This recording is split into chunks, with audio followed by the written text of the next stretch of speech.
She just passed away. The stunned look on David's face as he stared at me standing in the doorway was forever etched in my mind. He seemed unable to grasp the sudden news of our daughter's death. What are you talking about? Stop with the cruel pranks. That's a terrible joke. David mocked me as I stood there soaked from the rain. It's not a lie. How could you let this happen? I'll handle the funeral arrangements, so please stay away from the house for a while. Goodbye. Seeing me trembling from head to toe, David finally seemed to realize the gravity of the situation, leaning back in shock and muttering, "Is this for real?" But his reaction seemed so distant, so detached, it grated on my nerves. I turned on my heel, rage burning inside me. I'll never forgive him. I'll make sure he pays, even if I have to drag him to hell myself. My name is Juliana Bridges. I'm 38 years old and work at an advertising agency. Our family consists of my husband David and our 8-year-old daughter Mia. We aren't rich, but we lead a comfortable life thanks to my well-paying job at the agency. I earn a hefty salary, so I've never had to worry about spending money each month. We've even been able to save up for Maya's college tuition. Considering the costs of living and our home mortgage, we've always had some extra money left over.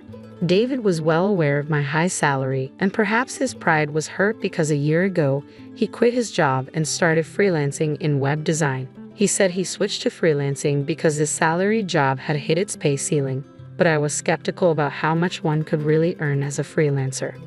Of course, I objected when he said he wanted to quit. I thought it would be safer to stay in his job, get his full retirement benefits, and then think about other options. But David was adamant about freelancing, so that's what he did. Ever since he began freelancing, David has been working from home. Maybe his stated reason for quitting his job was just a cover and he was really tired of the office politics. Either way, I had to get used to a new routine where David was always home when I left for work. At first, Maya seemed happy that her dad was always at home when she came back from school, but lately she seemed somewhat discontented. She probably feels like she's being constantly watched. She's only 8, but Maya is more mature than her classmates. So our life was going along without any major issues, but I didn't notice that the cracks started appearing when David began working from home. When David started working from home, I asked him if he could help a little with the household chores. Can you help with things like cleaning and laundry? I'll still cook the meals. I always have excuses. Why do I have to do housework? You're home more and you have more free time. It would be nice if you could help out a bit when you're not too tired. Free? Just because I'm a freelancer doesn't mean I'm not busy. In fact, I've got a lot on my plate. I can't deal with household stuff on top of that. David brushed aside my modest requests. I understand that freelancing can be more unstable and mentally taxing compared to a regular salary job. That's one reason why I didn't want him to switch in the first place. But household chores are nobody's specific job, and I've been doing them all alone even though we've both been working. I thought he could share some of the load. But I work too, you know. It should be equal. You've managed everything by yourself up until now. Don't start complaining now. David, convinced he was in the right, wouldn't listen to me at all. In the end, I continued to handle all the household chores as usual. I don't assume he's not busy just because he works from home, but whenever I return home late at night, I'd invariably find David sprawled in front of the TV or deeply engrossed in his smartphone. Is dinner ready? He'd ask with an air of entitlement, which always infuriated me. What's more, since working from home, he seemed to become more concerned about cleanliness, always demanding that I clean the house more thoroughly, pointing out every little piece of dirt on the floor, the windows in the bathroom. If you're so concerned, why don't you clean it up yourself? I'm only human. I can't get to everything, I'd reply. Are you talking back to me? Clean up your own mess. It's our family's home. It's not like I'm the only one making it dirty. Yet David would go off on these bizarre tangents, and I was utterly baffled by his logic. Maya would quietly listen to our exchanges from a distance. You know, Dad's always glued to his phone, she'd say. I wish we could go out together on weekends, but Daddy's always busy on his phone, Maya said one Sunday morning as I was preparing breakfast. Apparently, Maya had asked David to go out and play the previous evening, but he'd refuse, barely looking up from his phone. That's true, he's always on that phone, I acknowledged. He's been like that since before you come home from work. Sometimes he's on calls too. Calls? Yeah, he always sounds friendly and I can hear a woman's voice. From Maya's account, it didn't seem like David was talking to a client or a colleague. I tried to think of who he could be talking to so frequently. As a freelancer, I was unfamiliar with the world of freelancing, so I didn't know, but the mention of a woman's voice definitely bothered me. Could he be having an affair? It wasn't unthinkable.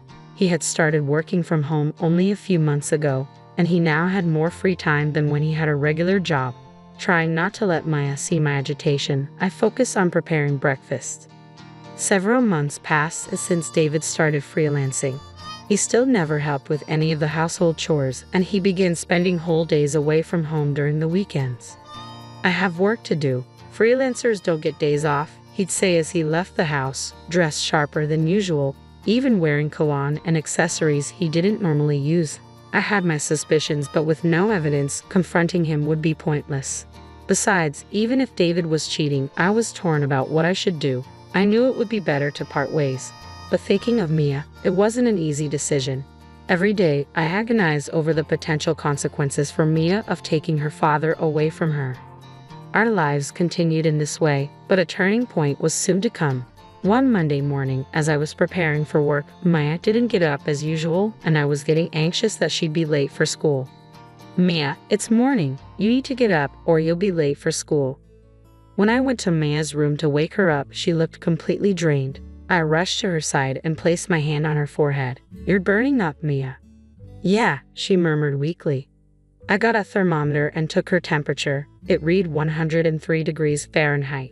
Panic set in as I realized I couldn't take the day off today. I had an important meeting. While I was panicking, David entered the room. "What happened?" "Maya is running a high fever. I can't take the day off from work today. Maybe we should call a babysitter." "A babysitter? I'll take care of her." "What?" "Just let her rest. I can make her some soup. It'll be fine." I was utterly taken aback by David's sudden willingness to take care of Mia. David, who had never lifted a finger to help with household chores or child rearing, was now offering to care for our daughter when she was sick. Unbelievable. Though I found it hard to believe, I decided to trust him given the urgency of the situation.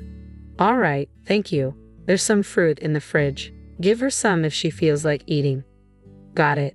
Relieved by David's reassuring response, I hurriedly got ready and left the house. I was deeply concerned about Mia, but arriving at work on time was my top priority for the moment. By the time I reached my office in New York, the skies had darkened and it had started raining. Fortunately, I had a foldable umbrella with me, so I reached the office without getting wet. The meeting began in the afternoon as scheduled, but I couldn't stop thinking about Mia. The office was abuzz due to the sound of heavy rain and strong winds from outside. Come to think of it, wasn't there news about a hurricane approaching? I'd been so busy lately that I hadn't been keeping up with the weather updates, but I remembered a warning about a hurricane making landfall tonight. During the meeting, all of my colleagues, including myself, were constantly distracted by the storm outside, frequently glancing out the windows. By 7:00 p.m., when I was finally done with work and heading home, the earlier storm had turned into a torrential downpour, causing several train delays. The train I was supposed to catch was also delayed, and the platform was packed with people. I was really worried about Mia, who was running a high fever and couldn't bear the thought of waiting there. I hurriedly left the station and began looking for a taxi. There were many others waiting for taxis too, so it took quite a while, but after about 30 minutes, I finally managed to hail one. After a 30-minute ride, I arrived home but was speechless at the sight that greeted me. To my horror, Maya was lying unconscious in front of her entrance. I quickly scooped her up. "Mia, are you okay? What happened?" Seeing me might have comforted her because after she whispered, "Daddy," she just slumped, looking exhausted. Despite being drenched in rain, her body was burning up. I turned to the taxi I had just gotten out of and knocked on the window. "I'm sorry. I need you again. Please take us to the nearest hospital." Seeing Maya's condition and my desperation, the driver quickly opened the door, understanding the gravity of the situation. I quickly hopped back into the taxi. "I need to get to the nearest hospital, fast." Mia, I kept calling out to her throughout the ride. I felt that if I didn't, something terrible might happen to her. I desperately wanted to know why she was outside in the first place, especially during a storm. But right now, saving her was more important. Despite the heavy rain and slow-moving traffic, we finally reached the hospital. "Ma'am, do take care, especially if you're heading back in this storm," the kind taxi driver said as he dropped us off. "Thank you so much." With a kind-hearted driver seeing me off, I rushed Mia into the hospital. Even though the hospital was busy with many patients, the receptionist quickly realized the urgency upon seeing Mia's condition and got her immediate attention. 30 minutes later, a doctor finally examined Mia, informing me that she was semi-conscious due to a high fever. Thankfully, she had no physical injuries. If her fever reduced, she should be okay. However, given that she'd apparently been outside in the rain for hours with that fever, she had to be admitted immediately. "Mia, I'm so sorry. I hope you feel better soon," I whispered. "Ma'am," a nurse said, "we'll take good care of her. You should rest today." "Thank you." After spending 5 hours at the hospital, endlessly staring at Mia's pained face as she slept, a nurse finally approached me. Though I wanted to stay by Mia's side, I was exhausted both physically and mentally. Having worked all day and then seeing Mia in this state had left me spent, I decided it was best to let the nurses handle it and head home. Everything that happened to Mia was undoubtedly David's fault. Maya murmuring "Daddy" before passing out was evidence enough. It was inconceivable that Mia, with such a high fever, would willingly go outside, especially not during a storm. The more I thought about what David had done, the angrier I became, unable to comprehend or forgive him. All the way home, I pondered what to say to him. If he hears that Mia is okay, he might think it's alright to continue with his reckless behavior in the future. I absolutely don't want that to happen. I needed him to deeply reflect on his actions even more than feeling remorse. With a certain resolve, I headed home. When I arrived, wet from the rain, David was casually fiddling with his smartphone. Noticing me, he looked up in surprise. "Hey, where's Mia? Wasn't she sleeping at the entrance? She said she wanted to play outside. I told her not to, but she wouldn't listen." Seeing David ask that with such nonchalance made my anger boil over. Maya went out on her own? He's the one who tossed her out in the first place. I clenched my fists tightly and replied, "She just passed away." "What?" David stared at me with a dumbfounded look as I stood in the doorway, drenched from the rain. The shock of hearing that his daughter had died seemed too much for him to grasp. "What are you talking about? Stop playing sick jokes. That's in bad taste." The nerve of him to mock me as I stood there, drenched from the rain. "It's not a lie. What have you done? I'll handle the funeral arrangements, so stay away from the house for a while. Goodbye." Seeing me shaking with rage, it finally hit David how serious the situation was, and he blurted out, "Are you for real?" But his reaction seemed so detached, as if it was happening to someone else, which irritated me even more. I turned on my heels, the fury inside me blazing. I won't ever forgive him. I'll drag him down to hell if I have to. I stormed out of the house and headed straight for a hotel. I managed to find a vacant room and decided to stay there for a while. Although it would cost me, now wasn't the time to worry about money. I want to get back at David. If he felt remorse and changed his ways after hearing about Mia's death, I might reconsider my approach. But seeing that he didn't call or message me that day, my resolve only grew stronger. It was clear he couldn't care less about what happened to Mia. This only fueled my anger further, and I began to devise a plan to make him pay. The next morning, I woke up and immediately headed to the hospital. I got word that Mia had regained consciousness. "Mia, are you okay?" "Mom, yeah, I'm fine now. My fever's gone down." "Oh, thank goodness." I hugged Mia tightly and gently stroked her head. She giggled as if tickled by the gesture. Relishing the joy of Mia's return, I eventually pressed her for the truth. "Ma, what happened yesterday?" "Daddy kicked me out." I knew it. He said I was in the way and told me to leave. Then a woman came in, and they chatted like they were close. "A woman? What did she look like?" I didn't get a good look, but she was young. She had bright red nails and wore skinny heels. I couldn't believe it. David was having an affair. Not only did he bring his mistress home on a day Maya had a high fever, but he also locked his own daughter outside. It was beyond comprehension. How could he do something so horrible? "I'm sorry, Mia. That must have been terrifying." "Yeah, but I was happy you came to save me, Mom." For David to put Mia through such trauma and think he could be happy with his mistress was unforgivable. I felt a burning rage consuming me. "By the way, Daddy said he's going to invite that lady over again next Sunday." Next Sunday? That's the day I'm supposed to go on the company trip. He was planning to spend a fun day with his mistress while I was away. I was appalled, but it strengthened my resolve. "Thanks for telling me." I patted Mia's back, vowing to get back at David. The following Sunday, I decided to take Maya and return home. I informed my company that due to personal reasons, I wouldn't be able to attend the trip. After Maya was discharged, we had been staying at the hotel together. It had been a while since we were home, but as we approached the front door, it felt like we were entering someone else's house. "We're home," I said, trying to sound normal. As Maya and I entered, we saw unfamiliar high heels at the entrance, just as Mia had described. The thought of David and his mistress enjoying themselves deeper in the house made my skin crawl. David wasn't in the living room, so I headed to the bedroom, worried about what Mia might witness.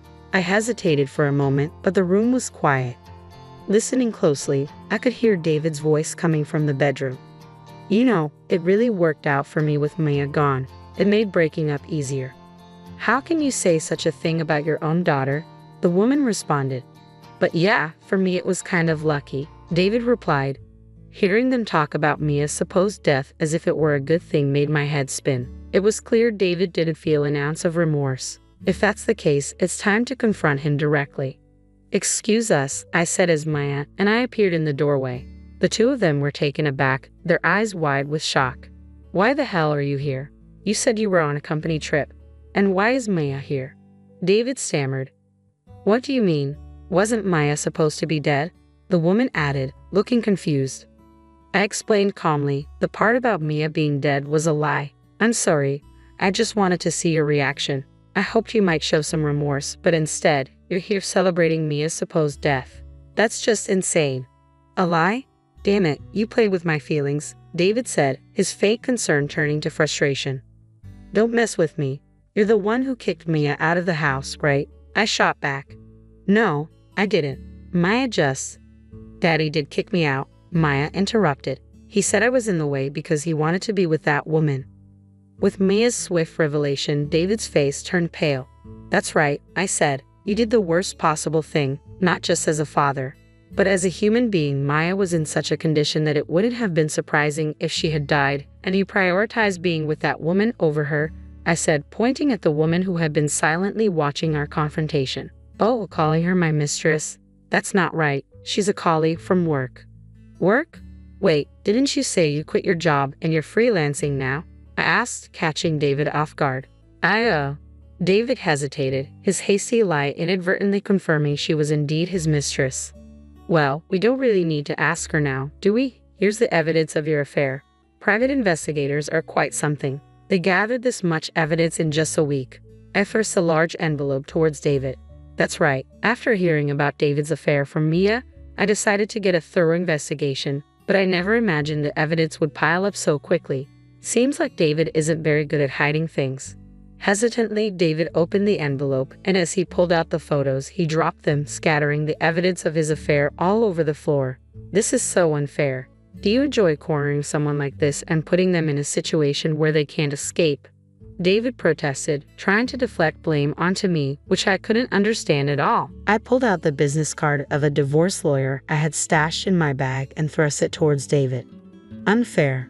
Who's the real coward here? I see no worth in staying with someone so thoughtless any longer. Let's get a divorce." David's eyes widened as he stared at the business card. If he truly wanted to be with his mistress, he should have been willing to accept the divorce easily. "Oh, and by the way, once we're separated, you'll, of course, be responsible for asset division and child support. I'll make sure to inform your company and your parents about everything. Be prepared for that." I glanced at the woman, his affair partner, when I said, "You." "What? Why me? I didn't know anything about this." The woman protested. "Don't you know you destroyed a family with your actions? You have to take responsibility," I told her firmly. The mistress began to panic and messed up her hair. Both Mia and I watched her coldly. Mia, still a child, seemed to understand what was going on and held my hand tightly. "If you don't have the money, find a way to get it. You two are in love, right? You should be able to overcome this together. Just never show up in front of Mia and me again. I'll give you the house, but you're still responsible for the mortgage," I said sternly. "Wait," David tried to protest, but I pulled Mia away.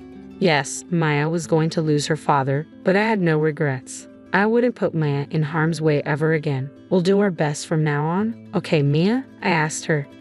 "Yeah." Maya looked surprisingly happy, which put me at ease. I decided to go back to my childhood home with Maya and stay there for a while. My parents were livid with David for cheating and putting Maya through such pain to the point where they felt like giving David a piece of their mind. But I managed to calm them down and avoid further issues. "You can stay here as long as you need," my mom said, and my dad nodded in agreement. "Thank you both," I said gratefully. Maya was thrilled to see her beloved grandparents. For now, everything seemed all right. As for David, he got a lawyer and managed to settle the child support and asset division in one payment. I couldn't imagine David having millions saved up, so he probably took on some debt. With the remaining mortgage to pay off, David must be stretched pretty thin right now. A coworker from my company who went to high school with David updated me about him. Apparently, he ended up breaking up with his mistress. David had boasted to her about having money, so when the truth came out, they quickly parted ways. David's income was already halved from what he used to make as a salary employee, so it's understandable. Now, in addition to his freelance work, he's scrambling with various part-time jobs. After losing his wife, daughter, and mistress, David will probably live a frugal life paying off his debts. He got what he deserved. I hope he learns from his hardships and regrets his actions. "Mommy, today at school, I made Grandparents' Day gifts for Grandma and Grandpa," Maya said excitedly. "Really? Let's get it to them later together, okay?" I replied, smiling at her. Seeing Maya so lively and happy even without David around made me feel content. From now on, I'm going to move forward at my own pace with Mia by my side. Hey there, I'm Kylie, and here's my story. I'm 28, love fitness, and I teach at a local gym. That's where I met Jack, a regular who soon became much more. We clicked instantly.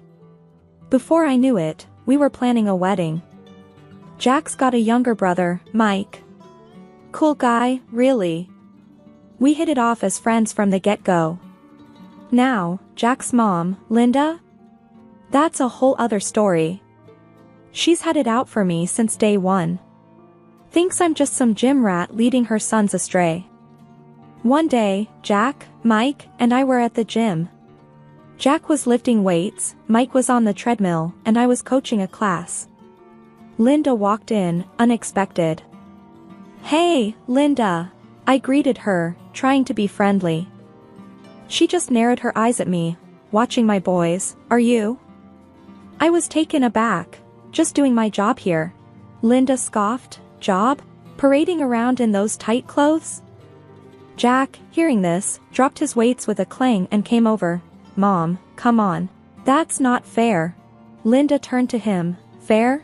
I know what I see. Your wife's too friendly with everyone, especially men." Mike, panting from his run, joined us. "Mom, you're being ridiculous." Linda shot him a look. "Don't you start. I know what's going on here." I tried to calm the situation. "Linda, I'm just working. There's nothing going on." But Linda was on a roll. "I've seen your Instagram, Kylie. All those likes and comments from men. What's that about?" Jack intervened. "Mom, those are just her clients and friends." Linda wasn't having it. "Friends? Or something more? You need to open your eyes, Jack." I could feel the tension rising.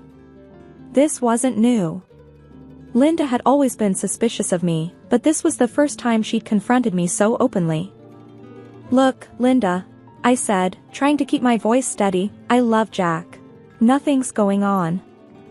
Linda just huffed. "We'll see about that." She stormed out, leaving the three of us in an awkward silence. Jack put his arm around me. "Sorry about her, Kylie. She's just protective." Mike chimed in. "Yeah, protective like a bulldog." I tried to laugh it off, but deep down, Linda's words stung. I knew this was just the beginning of something bigger, something messier. But there I was, caught in the middle of a family I was trying so hard to be a part of. That night, as Jack and I lay in bed, he turned to me. "You know I trust you, right?" I nodded. "I know. But your mom." Jack sighed. "Yeah, my mom. She's always been tough, but we'll get through this. Together." I wanted to believe him. I really did. But Linda's accusations lingered in my mind, a dark cloud over our marriage that I couldn't shake off. And that was just the beginning. It wasn't long after Linda's gym outburst that things took a turn for the worse. We were all at Jack's place for a family dinner, me, Jack, Mike, and, of course, Linda. The air was already heavy with unspoken tension. Mike was the first to break the silence.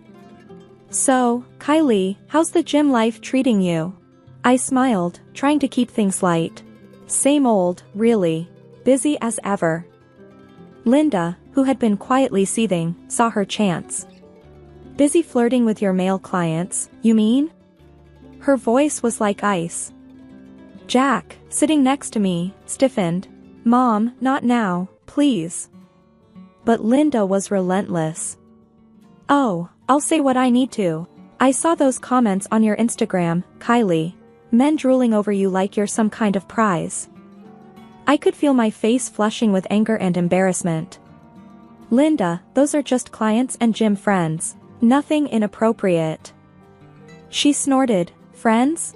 Is that what they call it these days?" Mike jumped in, trying to defend me. "Mom, you're way off base here." Linda turned her glare to him. "And you? Always defending her. What's going on between you two? Always together, always whispering." The accusation hung in the air, heavy and poisonous. Jack's face was a mix of confusion and anger. "Mom, what the hell are you talking about?" Linda leaned forward, eyes locked on mine. "I'm talking about betrayal, Jack. Your wife and your brother, sneaking around." I was speechless. This was insane. "Linda, that's a disgusting thing to say. Mike's like a brother to me." Mike was red-faced. "Mom, you're way out of line. Kylie's my sister-in-law. That's it." Jack's voice was low and dangerous. "Mom, you need to stop. This is crazy." But Linda wouldn't let up. "Open your eyes, Jack. I'm just trying to protect you from her." The rest of the meal passed in uncomfortable silence. After dinner, Jack confronted me in our bedroom, his voice shaking with barely contained fury. "Kylie, is there any truth to what my mom is saying? About you and Mike?" I felt like I'd been slapped. "Jack, are you serious? Your mom's accusations are insane. You know me. You know Mike. How could you even think?" Jack paced the room, running his hands through his hair. "I don't know what to think anymore, Kylie. My mom's got me questioning everything." I was on the verge of tears. "So, you're taking her side? You believe her over me?" Jack stopped, looking lost. "I don't know what I believe. I need some time to think." And with that, he left the room, leaving me alone, hurt, and confused. Linda's words had wormed their way into our marriage, casting a dark shadow over everything. I knew then that things between Jack and me were never going to be the same again. A few months after that disastrous dinner, I found out I was pregnant. You'd think this would be happy news, but with everything going on, it just added fuel to the fire. I remember telling Jack. We were in our kitchen, a place where we'd shared so many laughs before all this mess. "Jack, I'm pregnant," I said, my voice trembling. He looked up, his expression a mix of shock and something else I couldn't quite place. "Pregnant? Wow, are you sure?" His reaction stung. "Yes, I'm sure, Jack. We're going to have a baby." He came over and hugged me, but it felt forced. "That's great, Kylie. Really great." But the doubt was there, lingering in his eyes. And it wasn't long before Linda got wind of the news. We were at her place, the usual Sunday visit that had become more tense than ever. As soon as we walked in, Linda was on us like a hawk. "So, I hear you're pregnant, Kylie," she said, her voice dripping with unspoken accusations. "Yeah, we're expecting," Jack replied, trying to sound upbeat. Linda raised an eyebrow. "Expecting, huh? And you're sure it's yours, Jack?" Jack's jaw clenched. "Mom, don't start this again." But Linda wasn't deterred. "I'm just saying what everyone's thinking, Jack. Your wife's been very friendly with a lot of men." I couldn't believe what I was hearing. "Linda, are you seriously suggesting that I cheated on Jack? That this baby isn't his? She shrugged. I'm just concerned for my son. You can't blame a mother for that. Mike, who'd been quiet till then, spoke up. Mom, this is crazy. You need to stop. Linda shot him a look. You stay out of this, Mike. This is between Jack, Kylie, and me. The rest of the visit was unbearable. Linda kept dropping hints and making snide comments. It was like she was trying to turn Jack against me. When we got home, Jack was distant. He sat on the couch, staring at nothing. Jack, talk to me, please, I pleaded, sitting next to him. He looked at me, his eyes filled with confusion and hurt. Kylie, my mom's words, they're getting to me. I don't want to believe her, but... But what, Jack? You think I cheated on you? That I'm carrying someone else's baby? My voice cracked with emotion. Jack sighed, running his hands through his hair. I don't know what to think, Kylie. This is all just too much. I felt a tear roll down my cheek. This was supposed to be one of the happiest times in our lives, and instead, it was being poisoned by Linda's venom. That night, we went to bed in silence. The gap between us was growing, and I didn't know how to bridge it. All I knew was that I was carrying our child, and somehow, I had to find a way to protect our little family from falling apart. The day our son Lucas was born should have been the happiest day of our lives. But thanks to all the drama, it felt like walking on eggshells. We were in the hospital room, me exhausted and Jack looking like he didn't know whether to smile or frown.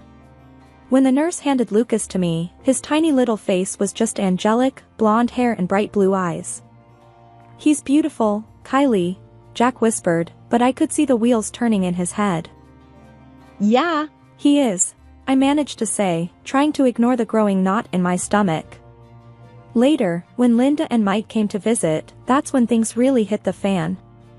Linda took one look at Lucas and her face said it all. Well, isn't he a surprise? Blonde and blue-eyed? Jack stiffened beside me. Mom, what are you trying to say? She just shrugged. Nothing, just an observation. Mike, holding Lucas, gave me a sympathetic look. He's perfect, Kylie. But Linda wouldn't let it go.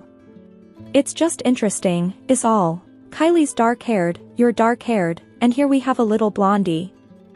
I felt my face burning with anger. Linda, genetics can be unpredictable. My cousin has blonde hair. It's not unheard of. She just hummed, non-committal, her eyes boring into mine. After they left, Jack sat by my side, Lucas asleep in his crib. He was quiet, too quiet. Jack, please, I said, my voice barely above a whisper. Don't let your mom get in your head. He looked at me, then at Lucas. I know, Kylie. It's hard, you know? With everything she's been saying. I reached for his hand. Jack, look at me. I've never lied to you. I've never betrayed you. He's your son. Jack nodded slowly. I know, Kylie. I do. It's just my mom. She's got this way of getting under my skin. That night, back home, the tension was palpable. Jack held Lucas, looking down at him with a mix of love and something else, doubt, maybe. Jack, we need to get past this, I said, my voice firm. We're a family now. We can't let your mom ruin this. He nodded, you're right, we can't. I'll talk to her. I'll set things straight. But even as he said it, I knew it wasn't going to be that easy. Linda had planted seeds of doubt, and they were growing, choking the life out of our relationship. Over the next few weeks, it was like walking on a tightrope. Every comment, every look, every gesture was loaded with unspoken questions and accusations. The tension in our home had reached a breaking point. It was a chilly evening, the kind that should have seen us cuddled up together. Instead, Jack paced the living room like a caged animal. Lucas was asleep, blissfully unaware of the storm brewing. Jack stopped suddenly, turning to face me. His eyes were hard, his voice even harder. Kylie, I can't take this anymore. We're doing a DNA test. For Lucas. I felt my blood run cold. A DNA test? Are you out of your mind, Jack? He was unyielding, his words like daggers. It's not just about you and me, Kylie. I want Mike to take the test too. That hit me like a ton of bricks. Mike? Your brother? You seriously think I'd? God, Jack. He didn't back down. You heard my mom. There are doubts, Kylie, and they're eating me alive. I was shaking with fury. So, your mom's delusional ideas are driving this? What happened to trusting your wife? Jack's voice was cold. This isn't just about trust. It's about certainty. I need to know for sure. Fighting back tears, I countered. And if I say no? What's your grand plan then, Jack? His response was chilling. If you refuse, you and Lucas can't stay. I need to sort this out, and I can't do that with you here. I stared at him, disbelief and anger warring within me. You'd kick out your own wife and son? Just like that? He wouldn't meet my gaze. That's the way it has to be, Kylie. I spent the night tossing and turning, anger and despair consuming me. The next morning, I confronted Jack again, hoping he'd come to his senses. Jack, we need to talk. You can't be serious about this, I pleaded, Lucas in my arms. Jack was stoic, distant. I've thought it over, Kylie. The test happens, or you leave. That's it. I couldn't hold back my tears. This is insane, Jack. You're choosing your mother's paranoia over your family. He remained unmoved. It's not about choosing sides. It's about finding the truth. I was aghast. And what about us, Jack? What about our marriage? Jack sighed, a hint of regret in his eyes. I don't know, Kylie. Right now, I just need answers. With a heavy heart, I packed our bags. Lucas cooed, oblivious to the heartache surrounding him. At my mom's place, I let it all out. He's making us take a DNA test, Mom. He's lost his mind. My mom wrapped her arms around me, her voice laced with anger. That boy's throwing away his family over some nonsense. You're better than this, Kylie. I sobbed into her shoulder. I don't even recognize him anymore, Mom. She held me tight. You're strong, Kylie. You'll get through this. We'll get through this together. Jack's doubts had not only torn our family apart but had also stripped away the love and trust that once bound us. I was now facing a future full of uncertainties, a single mother with a broken heart, trying to make sense of the wreckage. After days of agonizing, I finally agreed to Jack's demand for a DNA test. It felt like walking into a storm, but I had no choice. I was at my mom's place when I called Jack to tell him my decision.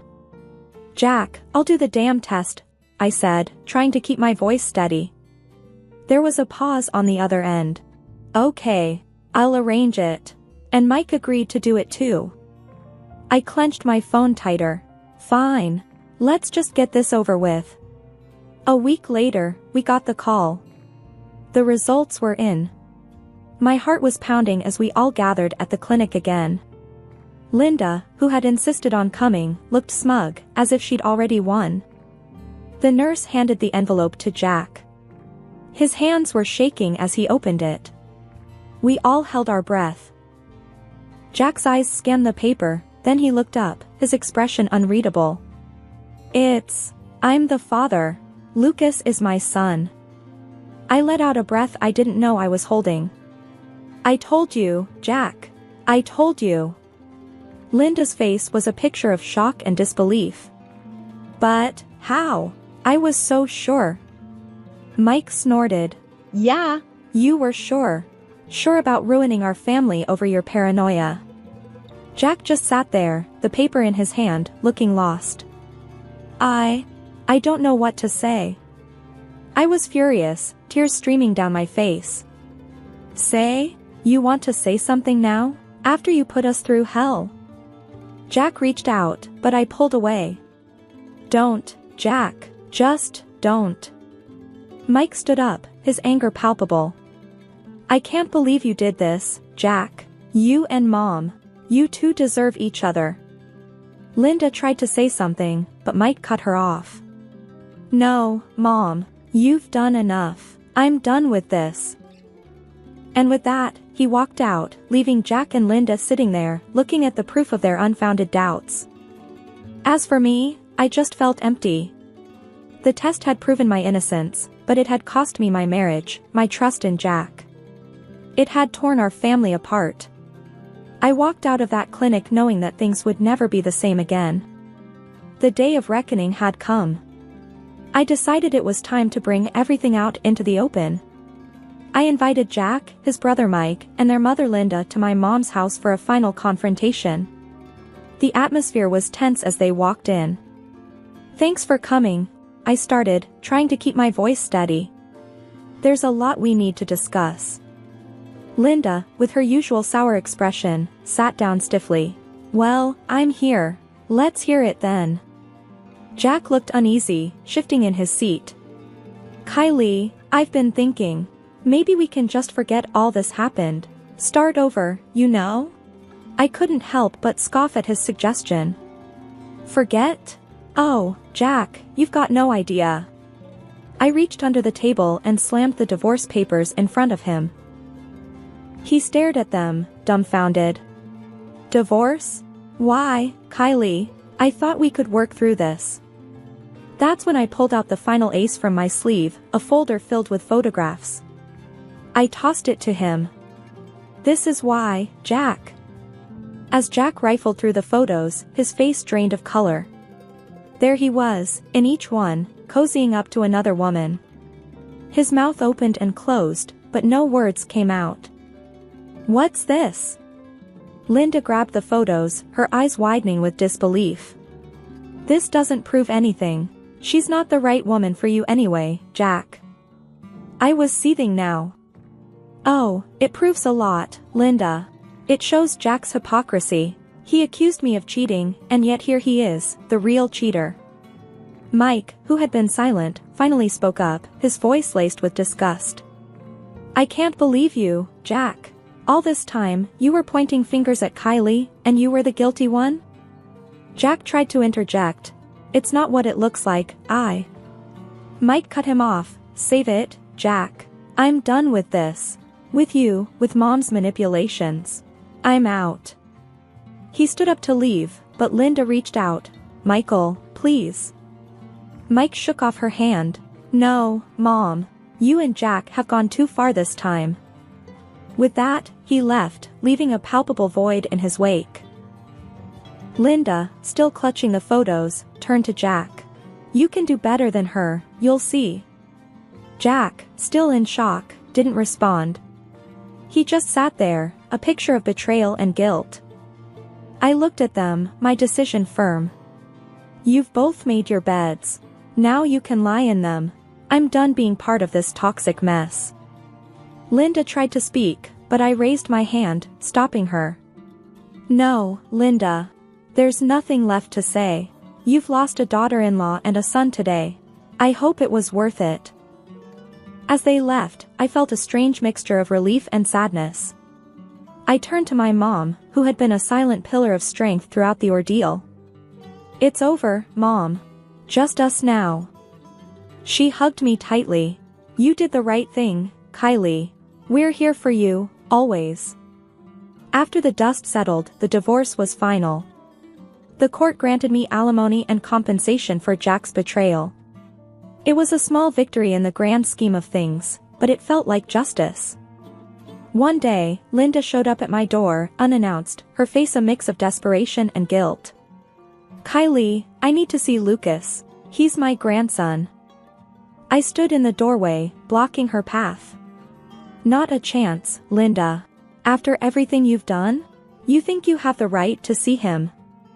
She tried to push past me, but I stood firm. I'm his grandmother, Kylie. You can't keep me from him. I was unmoved, my voice cold. Watch me. You lost that right when you tore this family apart. Linda's face twisted with anger. You're being unreasonable, Kylie. I'm still family. I scoffed. Family? No, Linda, you're nothing to us now. She left, defeated and alone. Later, I heard that Mike had left the city, cutting ties with both Linda and Jack. He couldn't stand what our family had become, thanks to their actions. As for Jack, he tried to reach out a few times, but I shut him down. You've got your mom to thank for this mess, I told him one day on the phone. Don't bother calling again. Jack was left to deal with the wreckage of his choices, with only Linda for company. But even she was no comfort, as he blamed her for everything that had gone wrong. Life moved on. I focused on Lucas and my work, rebuilding our lives piece by piece. My mom was a constant support, helping me navigate single motherhood. One evening, while Lucas was asleep and I sat with a cup of tea, my mom sat beside me. You did the right thing, Kylie. It wasn't easy, but it was right. I nodded. It's just us now. But we're stronger for it. The betrayal, the lies, the heartache, it was all behind us now. Ahead was a future filled with hope and the promise of something better.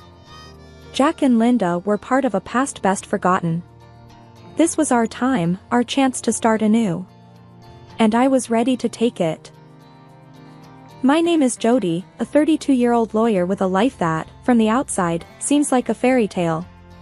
I come from a family that's pretty well off, and I've known Ethan, the guy I'm supposed to marry, since we were kids. Our dads are old buddies who used to joke about us tying the knot one day. I remember one summer evening, during one of our family's joint dinners, our fathers brought up the topic again. I was about 10, and Ethan was 13. Ethan's dad, Mr. Thompson, laughed heartily and said, "Mark my words, Ethan, one day you'll marry Jody here, and our companies will be stronger for it." My dad joined in, chuckling, "Absolutely, John. These two will unite our legacies." I remember blushing furiously. Ethan just rolled his eyes and mumbled, as if I'd ever marry a kid. Back then, I was head over heels for Ethan. But he always saw me as the annoying little girl who followed him around. Despite his attitude, I couldn't help but nurture a small hope that one day, he'd see me differently. Years passed, and we both pursued our own paths. I dived into law, and Ethan became a hotshot financier in his father's company. Our paths rarely crossed, but I always kept tabs on him, my childhood crush never really fading away. During college, our families met less frequently, but the marriage joke continued. At a Thanksgiving dinner when I was 22, Mr. Thompson nudged Ethan and said, "So, Ethan, when are you going to make an honest woman out of Jody?" Ethan, who had had a bit too much to drink, replied loudly, "Fine. If Jody isn't married by 32, and I'm still single, I'll marry her. Happy now?" Everyone laughed, but I felt a strange mix of hope and embarrassment. The thought that Ethan might one day be my husband lingered in my mind like a stubborn perfume. I dated a bit after that, but nothing serious. Part of me always compared every guy to Ethan, and they all fell short. As for Ethan, he was seen with various women over the years, never settling down. I remember the day Ethan proposed like it was yesterday. It was a typical Tuesday evening, and I had just returned from a long day at the law firm. I was exhausted, my mind still buzzing with the day's cases, when I found Ethan waiting for me at my apartment. "Hey, Jody." He greeted me casually, as if it was normal for him to be there. "Ethan? What are you doing here?" I asked, surprised. He shrugged. "Thought I'd drop by. We need to talk." My heart raced. "We need to talk," those words never meant anything good in my experience. "Sure, let's talk. Is everything all right?" I tried to sound calm, but my voice betrayed a hint of nervousness. Ethan took a deep breath. "Look, you know the promise I made years ago? About marrying you if we're both still single at 32. "Yeah," I replied, a lump forming in my throat. I wasn't sure where this was going.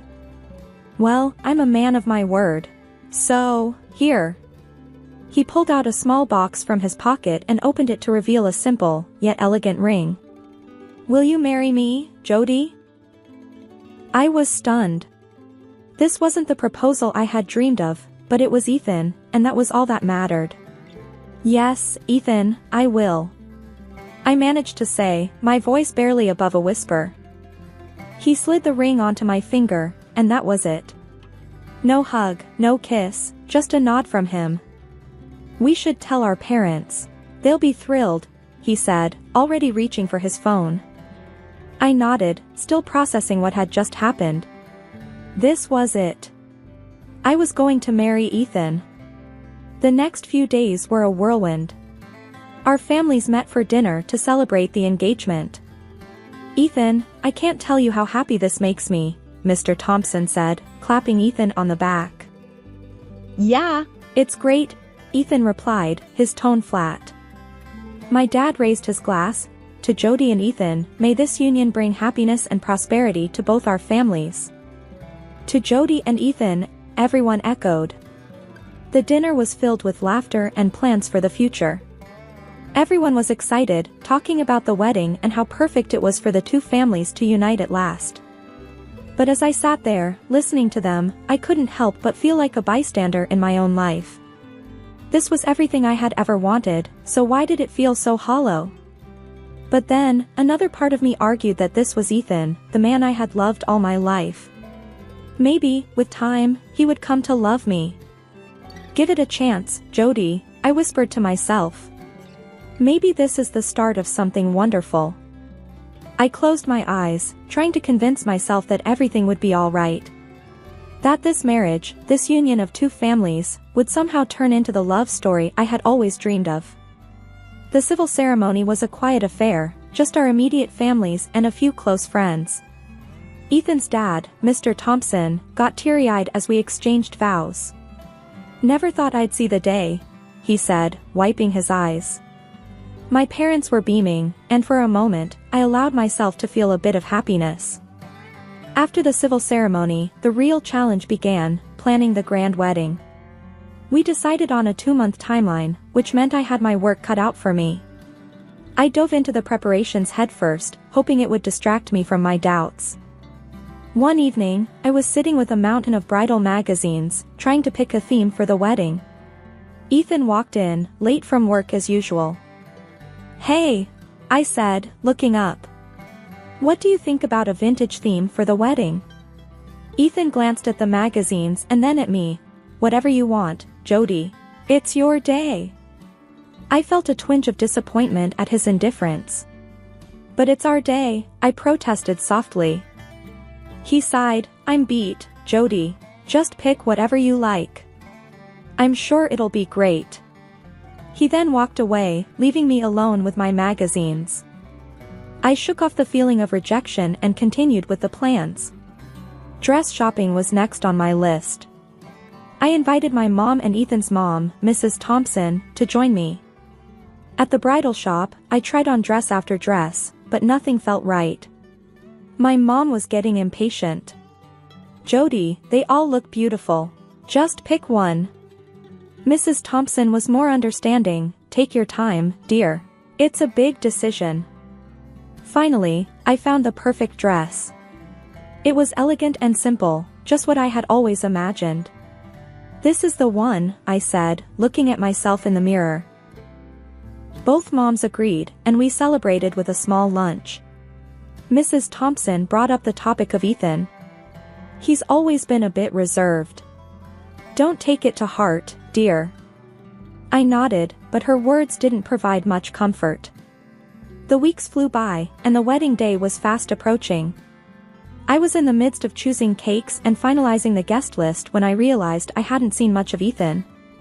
He was always at work or too tired to discuss anything when he was home. As the wedding day neared, I felt more like a wedding planner than a bride. My excitement was replaced by a sense of loneliness and a growing realization that maybe this marriage was more about convenience than love. But I pushed those thoughts aside. I had to focus on the wedding. Maybe, after the wedding, things would change. Maybe Ethan would be different.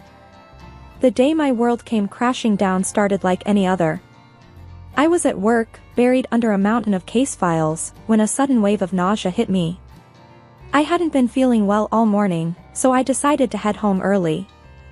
I pulled up to our house, noticing Ethan's car in the driveway. That was odd, he was never home this early. Quietly, I unlocked the front door, not wanting to startle him. Maybe he was sick too, I thought. As I stepped inside, I heard Ethan's voice coming from the living room. He was on the phone. Curiosity got the better of me, and I tiptoed closer.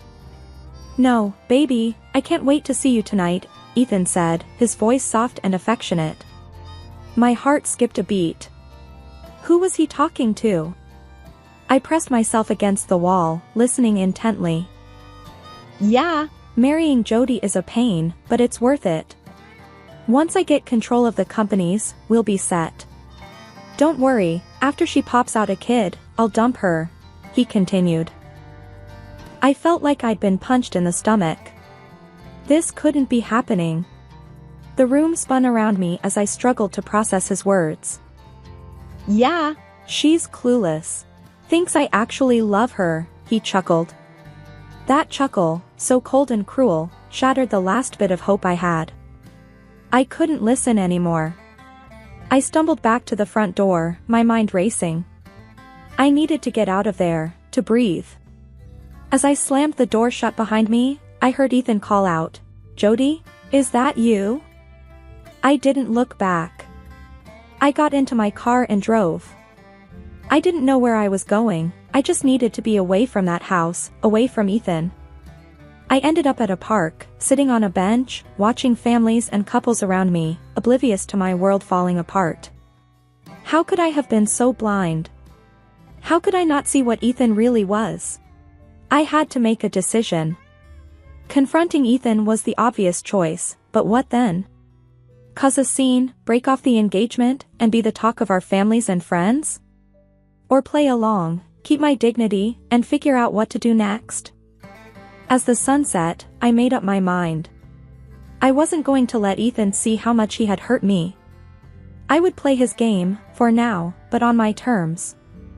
I had to be smart about this. I drove home, my face a mask of calm. Ethan was waiting for me, a concerned look on his face. "Where were you?" "I was worried," he said, coming towards me. "I wasn't feeling well, just needed some fresh air," I lied smoothly. He nodded. "Okay, well, I'm here now. Let's have dinner." I forced a smile. "Sure, that sounds great."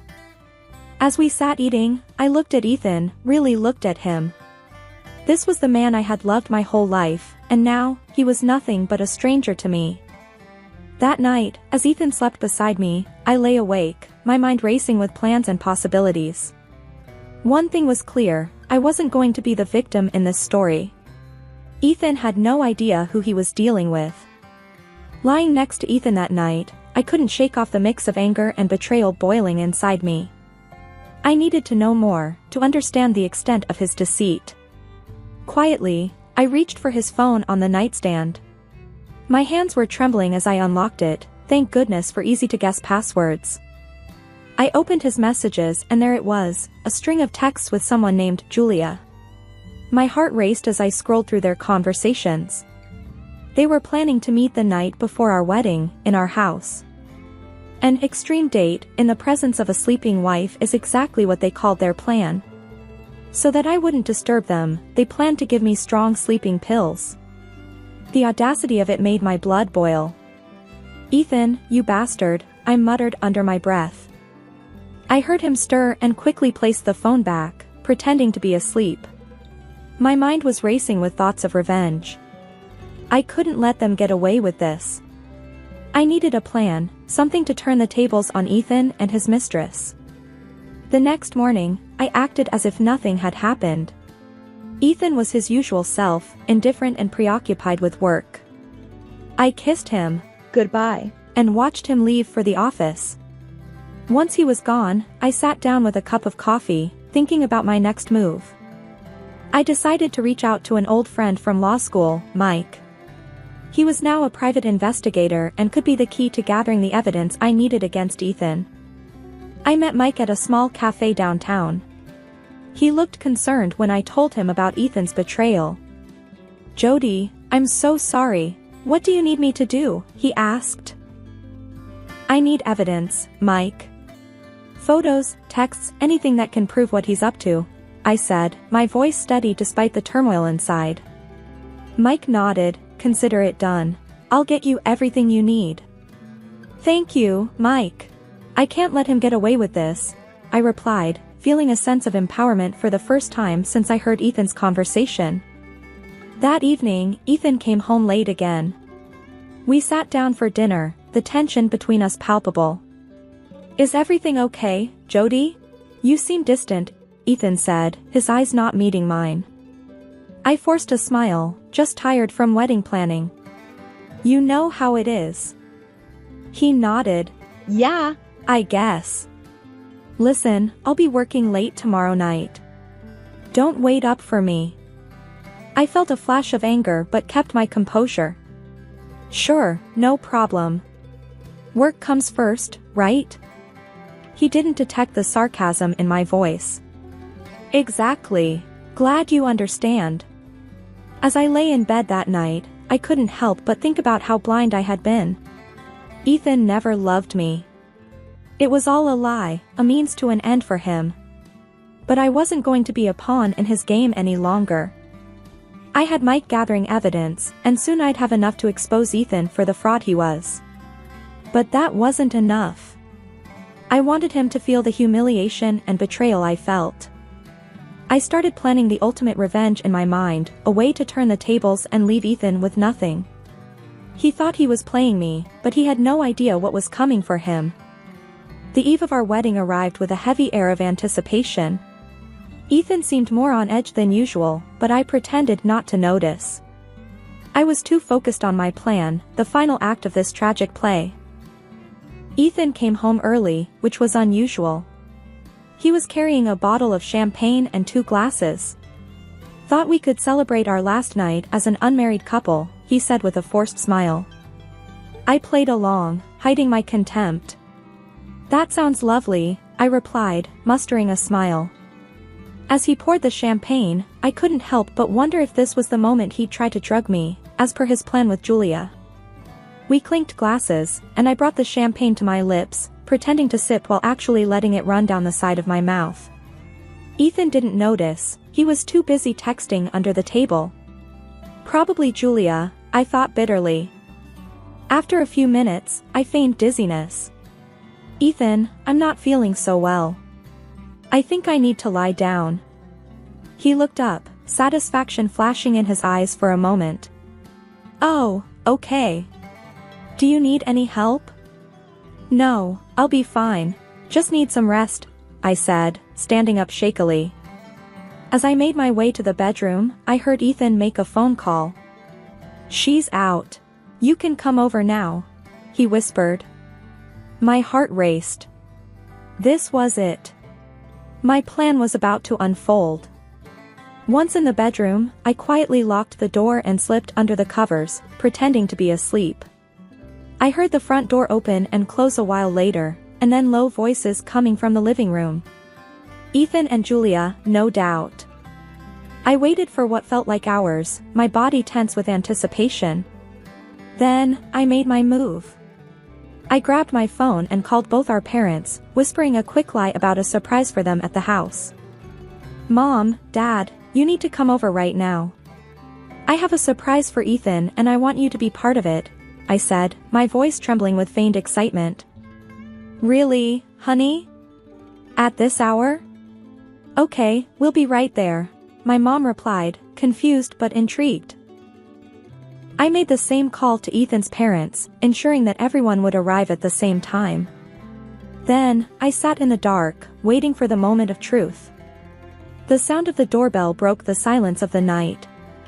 I heard footsteps and then voices of confusion and anger. I slipped out of bed and made my way to the living room. The scene before me was one of chaos. Ethan and Julia, caught in a compromising position, our parents standing in the doorway, shocked and appalled. What the hell is this, Ethan? Mr. Thompson roared, his face red with anger. Ethan was speechless, his eyes wide with shock. Julia was scrambling to cover herself, looking around frantically. I stepped into the room, a sense of satisfaction washing over me. Surprise! I said, my voice cold. The confrontation was intense. Accusations flew, tears were shed, and the truth came out in the ugliest way. Ethan tried to explain, but his words fell on deaf ears. As the reality of the situation sank in, I felt a strange sense of relief. The charade was over. I was free from the lies and deceit. I watched as Ethan's world crumbled around him.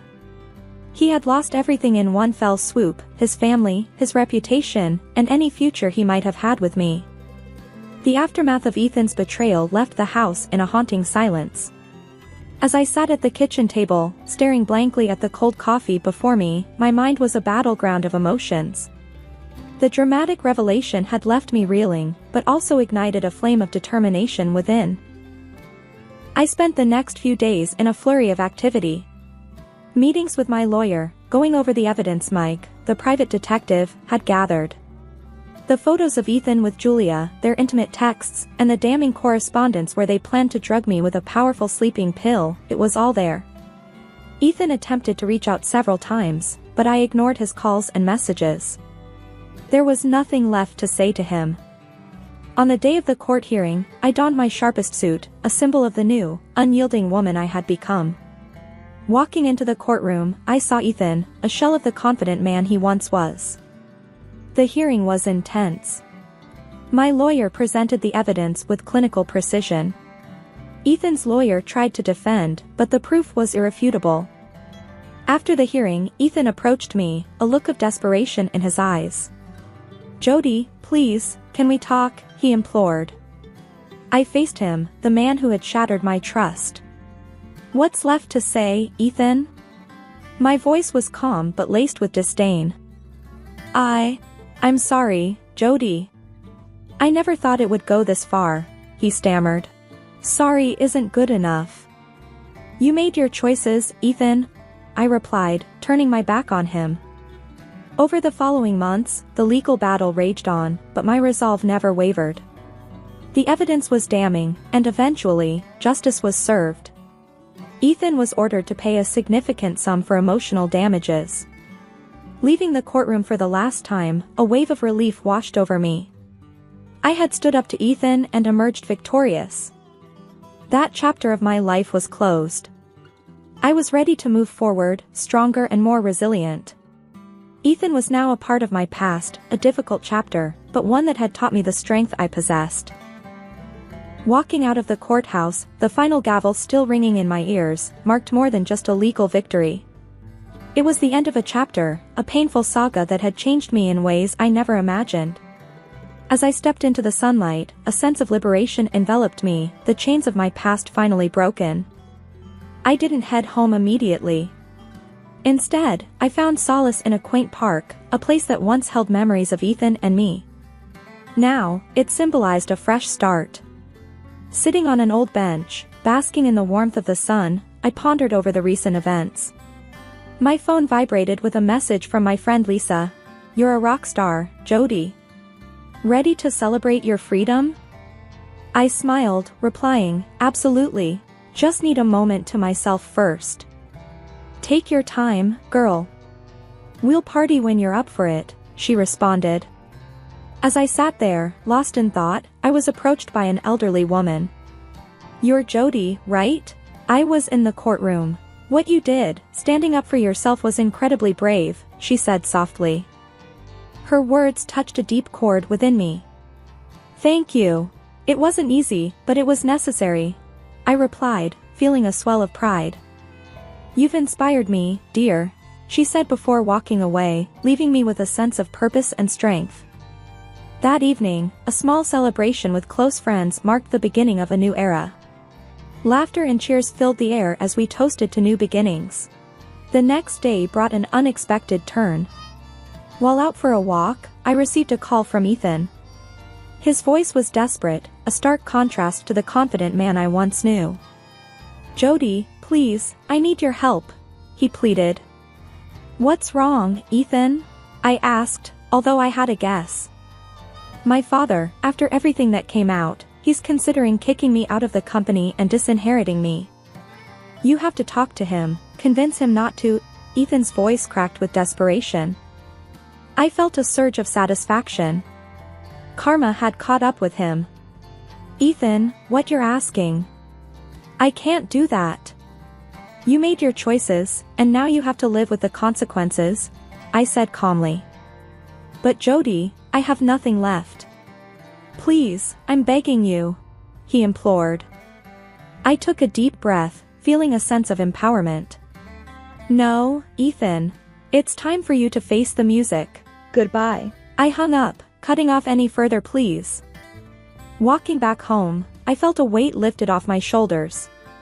Ethan's downfall was a result of his own actions, and I no longer bore any responsibility for his fate. In the following weeks, I threw myself into work and rekindled old hobbies. Friends and family surrounded me, their support unwavering. Life was moving forward, and so was I. One evening, as I relaxed with a book, a realization dawned on me: I was content. The turmoil of the past had given way to peace, and for the first time in a long time, I felt genuinely happy. The journey had been tumultuous, filled with betrayal and heartache, but it had also taught me resilience and self-worth. I had stood up for myself, sought justice, and emerged stronger. Life at 40 was exactly as I had meticulously planned it: a successful career as a department head, a comfortable home, and a shiny car in the driveway. Love and romance? Those were chapters one had skipped, focusing instead on my spreadsheets and meetings. Until one unassuming evening at my friend Lisa's party, where my well-ordered world took an unexpected turn. Anna, you need to get out more, Lisa had insisted over the phone.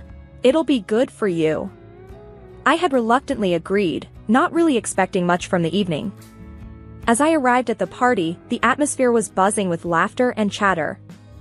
I felt out of place, awkwardly holding a glass of wine, scanning the room for a familiar face. That's when I noticed him. He was in the middle of a lively group, but somehow seemed separate from them. There was an ease about him that caught my attention. He walked over to me, a confident yet friendly smile on his face. "Hi, I'm Tom," he said, offering his hand. "I don't think we've met before." "I'm Anna," I replied, shaking his hand. His grip was firm, reassuring. "First time at one of Lisa's infamous parties?" he asked, his eyes twinkling with amusement. "Is it that obvious?" I said, trying to match his light tone. "Just a lucky guess," Tom chuckled. "So, what brings you here tonight? Friend of the host?" "Yes, Lisa and I go way back. But parties aren't really my scene. I'm more the type to curl up with a good book at home," I admitted. "Ah, a fellow book lover. What do you like to read?" Tom asked, leaning against the wall, completely engaged in our conversation. "Mysteries mostly. There's something about unraveling a puzzle that's relaxing after a day of work," I said, feeling a bit more at ease. "I get that. I'm more into biographies, though. Real-life stories have a certain appeal, don't you think?" Tom said. The conversation flowed effortlessly from there. We discussed everything from our favorite authors to our jobs. I learned he was a graphic designer, passionate about his work, and surprisingly, 5 years younger than me. His sense of humor was a breath of fresh air. As the night wore on, we somehow found ourselves tucked away in a quieter corner of the room, lost in conversation. It was uncanny how natural it felt to talk to him, as if we'd known each other for years rather than hours. When it was time to leave, Tom insisted on walking me to my car. "I hope I get to see you again, Anna," he said earnestly as we stood beside my car. "I think I'd like that," I found myself saying, surprised by my own willingness to step out of my comfort zone. "Good night, Tom." Driving home, my mind replayed our conversation, his laughter, the ease of the evening. It was unsettling yet exhilarating. For the first time in a long while, I felt a spark of something new, something unexpected. After that party, Tom and I started seeing each other more. It wasn't like anything I had experienced before. He was thoughtful in ways that caught me off guard. He'd surprise me with my favorite coffee at work or send me texts just to say he was thinking of me. One evening, he invited me over for dinner. I walked into his apartment to find he had cooked an entire meal. "I hope you're hungry," he said, grinning from ear to ear. "I'm impressed. I didn't know you could cook," I said, taking in the spread on the table. "There's a lot you don't know about me," he replied with a wink. "For instance, I make a mean lasagna." As we ate, he told me stories about his family, his dreams, his fears. It was intimate, real. After dinner, we settled on the couch, a comfortable silence enveloping us. "You know, Anna, I never thought I'd meet someone like you," Tom said, looking into my eyes. "Like me? How so?" I asked, feeling a warmth spread through me. "Someone who's not just about the surface stuff. You see the world differently. It's refreshing," he said, brushing a strand of hair from my face.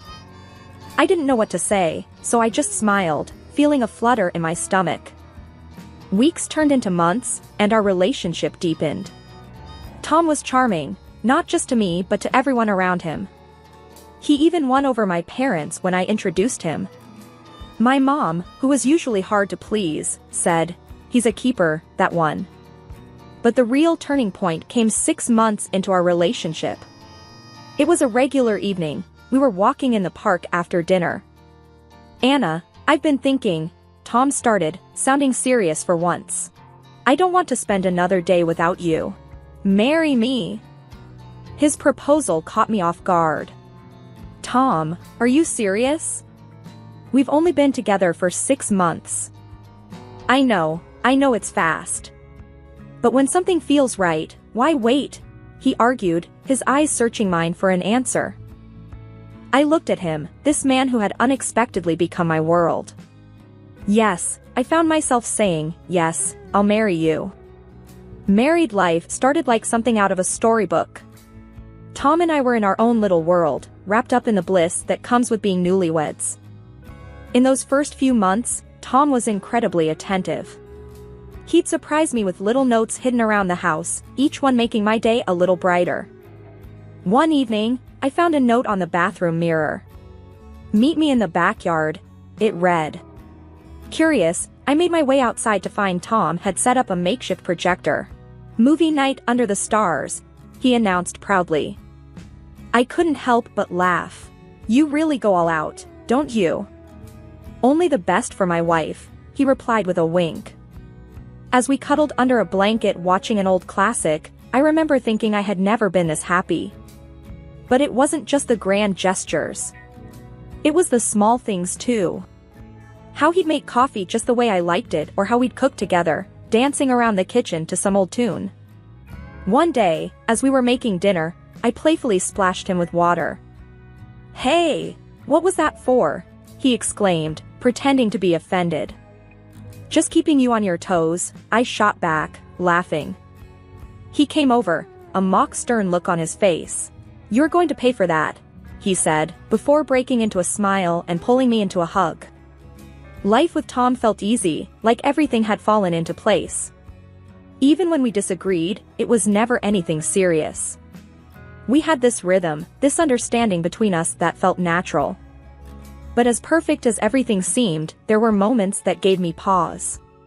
Like when Tom casually suggested that we should have a joint bank account for convenience. I remember frowning slightly at the idea. "Isn't it a bit soon for that? We're doing fine managing our finances separately." He shrugged, a carefree smile on his face. "It's just easier this way, isn't it? One less thing to worry about." I hesitated but eventually agreed. After all, we were married now. Sharing a bank account seemed like a logical step in our partnership. The shift was subtle at first. After we merged our bank accounts, I noticed small discrepancies in our finances. Tom started spending more, often on things that seemed extravagant. One evening, I decided to bring it up. We were sitting in the living room, bills scattered on the coffee table. "Tom, I've been noticing some large amounts coming out of our account lately. Fancy suits, high-end gadgets, it's a bit much, don't you think?" Tom looked up from his phone, seemingly unfazed. "Oh, that. Well, I need to look the part, don't I?" You can't have your husband looking shabby. I frowned. But we need to be smart about our spending. We have a mortgage and other responsibilities. He waved his hand dismissively. Relax, Anna.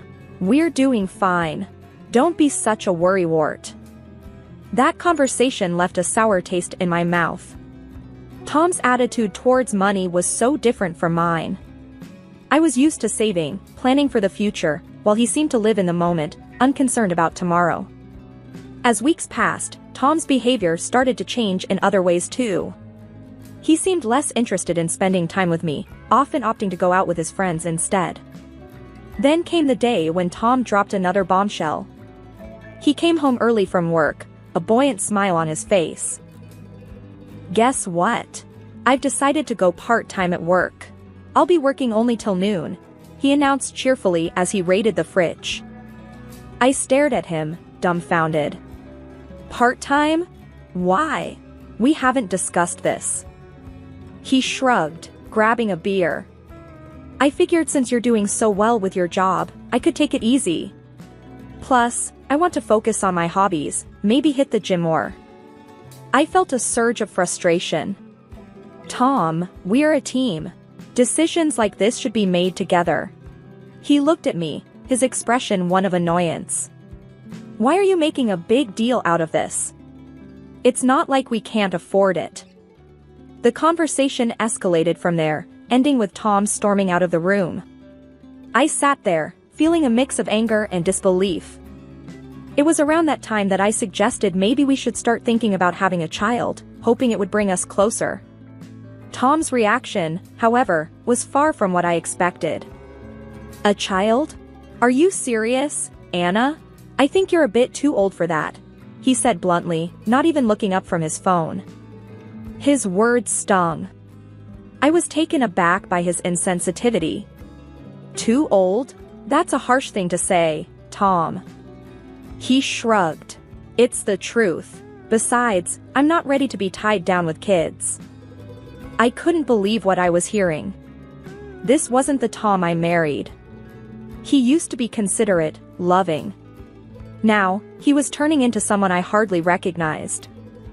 As the days turned into weeks, the distance between us grew. The man I fell in love with was fading away, replaced by someone who seemed to care only about himself. I started to feel more like an ATM than a wife, a provider rather than a partner. The changes in Tom were becoming more pronounced, and it felt like our marriage was on a slippery slope. His part-time job meant he was home more, but not in the way I had hoped. He spent most of his time at the gym or hanging out with friends, leaving me to handle the household chores. One evening, I came home exhausted from work, only to find the house in a mess. Tom was sprawled on the couch, scrolling through his phone. You're home early, I commented, dropping my bag. He didn't look up. Yeah, gym was crowded. Decided to skip it. I sighed, looking around. Tom, since you're home more, do you think you could help out with some of these chores? He frowned, his tone defensive. What? Now you want me to be a house husband? That's not my thing, Anna. I felt my patience wearing thin. It's not about being a house husband. It's about helping each other out. He shrugged, unmoved. I don't know, Anna. I have other things to do. I bit back a sharper retort, feeling a growing sense of frustration and loneliness. It was like talking to a wall. He just didn't get it, or he didn't care. I couldn't tell which was worse. The situation worsened when I suggested he could use his free time for something productive, like taking care of the house or cooking. Me, cook? Come on, Anna, you know I'm no good in the kitchen. He laughed it off. But you could learn. It would be helpful, I pressed, hoping he'd see reason. He scoffed. I have better things to do with my time. I felt a surge of anger. Like what? Going to the gym and hanging out with your friends? He rolled his eyes. You just don't get it, do you? I need my space, Anna. I couldn't believe what I was hearing. This was not the partnership I had signed up for. I was working full-time, managing the house, and now, apparently, I was expected to be okay, with his complete lack of contribution. The final straw came when I found out about his demands at home. One evening, I came home late from a particularly grueling day at work. "Hey, what's for dinner?" Tom asked as soon as I walked in. I was taken aback. "I just got home. I thought maybe you'd have something ready since you were home all day." He laughed, as if I had made a joke. "Me, cook? Come on, Anna. That's your thing." I stood there, disbelief and anger swirling inside me. "My thing? What about teamwork, Tom? What about supporting each other?" He just shrugged, completely indifferent to my feelings. I went to bed that night feeling more alone than ever. The man I had married, the man I thought I knew, was becoming a stranger to me. Our conversations were now either superficial or arguments. The warmth and connection we once shared seemed like a distant memory. One afternoon, while doing a deep clean, I moved the bed to get to the dust underneath and spotted something glinting against the wall. Reaching down, my heart sank as I picked up an earring that certainly wasn't mine. The cold wave of realization hit me hard. Sitting on the edge of the bed, I turned the earring over in my fingers, a storm of questions and fears swirling in my mind. When Tom returned home later, I confronted him directly. "Tom, I found this earring under our bed. It's not mine. Can you explain?" He glanced at the earring with a nervous laugh. "Where did that come from? Maybe it's from one of your friends." I knew none of my friends owned anything like this. "No, Tom. My friends haven't been over in ages. And they don't wear this style." He gave a casual shrug, but I could tell he was uneasy. "I don't know, Anna. Maybe it's yours and you forgot about it." I felt frustration building inside me. "I know what my jewelry looks like, Tom. This isn't mine." There was a tense silence. Finally, Tom sighed and admitted, "Okay, it probably belongs to a friend of mine." "A friend?" My voice trembled with a mix of disbelief and hurt. "Yeah, she must have dropped it when she was here," he said, avoiding my gaze.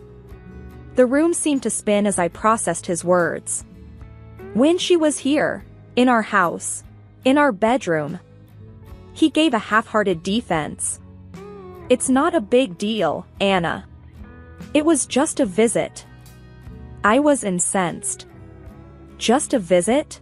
You brought another woman into our home, our bedroom? That's a big deal, Tom." He tried to downplay it, but I could see right through his act. "You're overreacting, Anna. It was nothing." The conversation escalated from there, ending with Tom storming out and me left alone, feeling a deep sense of betrayal. That night, as I lay in bed, Tom's admission replayed in my mind. I realized that my marriage had hit a point of no return. I couldn't just brush this under the rug. I needed to know the extent of Tom's betrayal, to understand what I was dealing with. The next day, I picked up the phone and dialed an old friend. He was someone I had known for years, someone discreet and skilled in handling sensitive situations. "Hey, it's Anna. I need a favor, something personal. I need to know what's really going on when I'm not around. Can you help?" There was a brief pause on the other end. "Of course, Anna. I know just how to handle this. Let's meet and discuss the details." Then came the incident that broke the camel's back. My father had an accident and needed a wheelchair. I found a state-of-the-art model that would give him some independence, but it was expensive. I didn't hesitate, though. This was my dad, and he deserved the best. I was discussing it on the phone with my mom when Tom walked in. "What's that about a wheelchair?" he asked, a curious look on his face. I hung up and turned to him. "My dad had an accident. I'm buying him a modern wheelchair to help him get around." He raised his eyebrows. "Sounds expensive. How much?" I told him the amount, and his reaction was shocking. "Are you crazy? That's a lot of money, Anna." I was taken aback. It's for my dad, Tom. He needs it. He scoffed. Your dad's old, Anna. Why waste so much money on a wheelchair? You should be saving that for us, for our future. I felt a surge of anger. It's my money, Tom. And it's for my dad. I'm not going to skimp on something he needs. Tom's face turned red. Your money? What about our money? You know what you should be buying instead? That motorcycle I've been looking at. That's a better investment than some old man's wheelchair. I couldn't believe my ears. A motorcycle? You think a motorcycle is more important than my injured father? He shrugged. Yeah, I do. I work hard. I deserve it. I shook my head in disbelief. You barely work, Tom. And even if you did, my father's needs come before your wants. He got in my face, his voice raised. You're being selfish, Anna. All you care about is your family. What about me? What about what I want? I stood my ground. This isn't about you, Tom. This is about my father needing help, and I'm going to give it to him, whether you like it or not. Tom laughed mockingly. You know what, Anna? I married you for your money. You're just an old, ugly woman who I thought would be easy to control. But I see now you're just a fool. If you don't buy me that motorcycle, I'll divorce you.